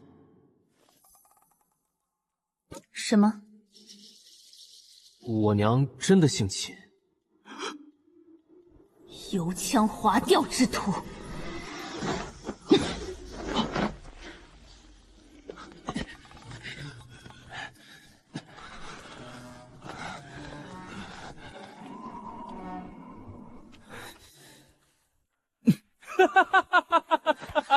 叔兄，你笑什么？今天秦师叔给我的4字评语是诚实忠厚，给你的4字评语是油腔滑调。这话要是说给师傅听，准笑破师傅老人家肚皮。师傅的肚子没笑破，我看师兄你的肚皮已经笑破了。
我是说，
这是铁剑宫重练以来第一次为能射穿对手防御。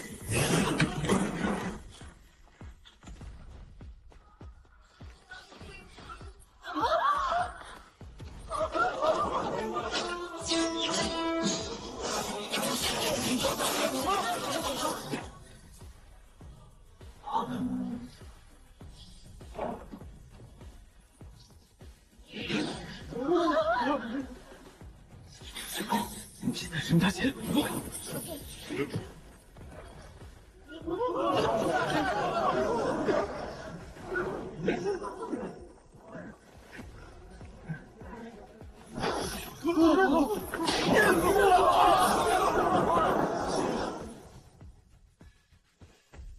叶翠峰弟子柳随风胜。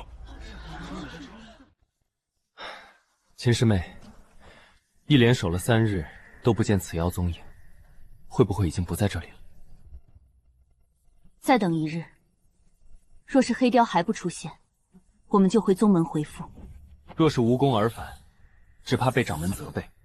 掌门真人对此事可是极为重视，否则也不会派我等前来，还将照影定行珠这等重宝赐给我们使用。风翼黑雕本是妖兽异种，遁术极快，我等追踪不到也情有可原。或许这对风翼黑雕只是路过此地，也未伤害我太极门弟子。就算遇到，赶走风翼黑雕就是。师妹还是心肠太软。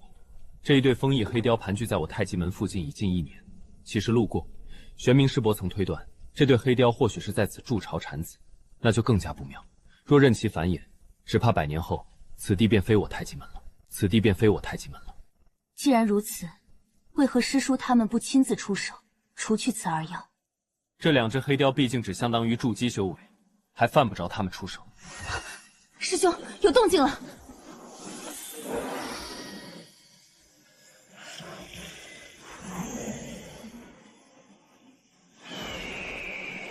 看样子他们是准备飞回他们的巢穴。魏师兄，你看怎么办？这巢穴我们曾探视过，并无什么古怪，也没有看到黑雕的幼崽。不如等等，这黑雕能夜视万物，晚上动手我们并不占便宜。不如等到天色将明，黑雕在天明前会休息1-2个时辰，正好动手。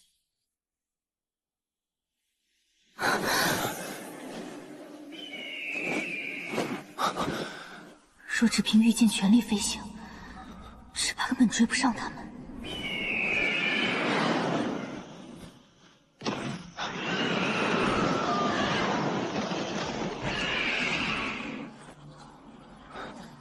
情况不妙，静观其变。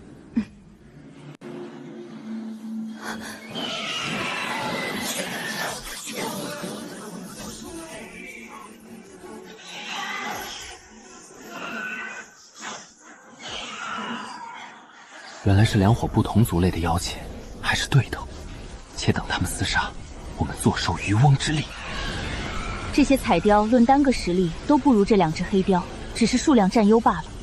若是黑雕要逃，他们阻拦不住；若是他们要逃，师妹你就拦住他们。他们久战之后，必定不是师妹你对手。毕竟这地盘，若是被这群彩雕占了，正好趁此机会一网打尽。好。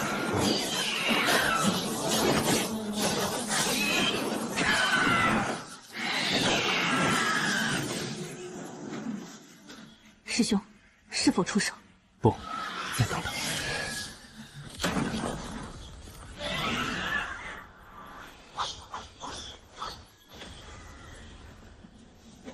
好计谋！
亲弟，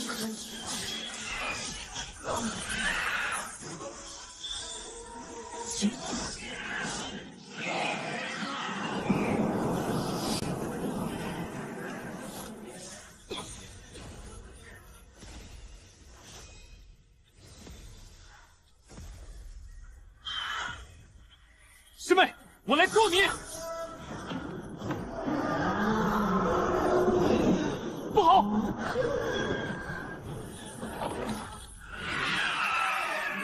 师妹，走！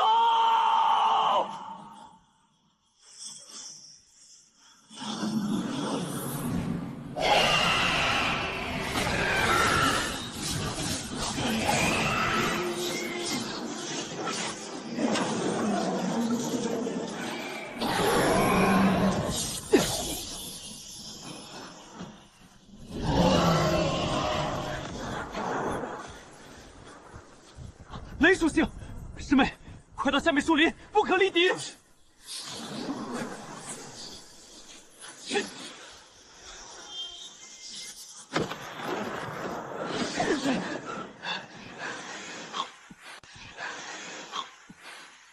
急攻一轮，再分头走开。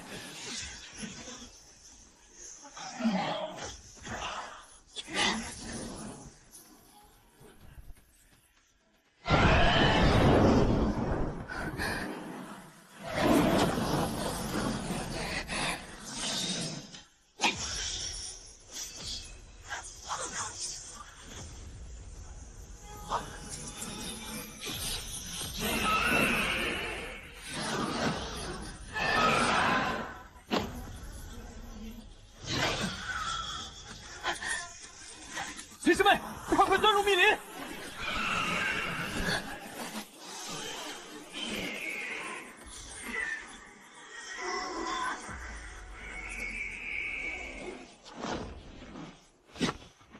是你？是，秦师叔，这是什么怪物？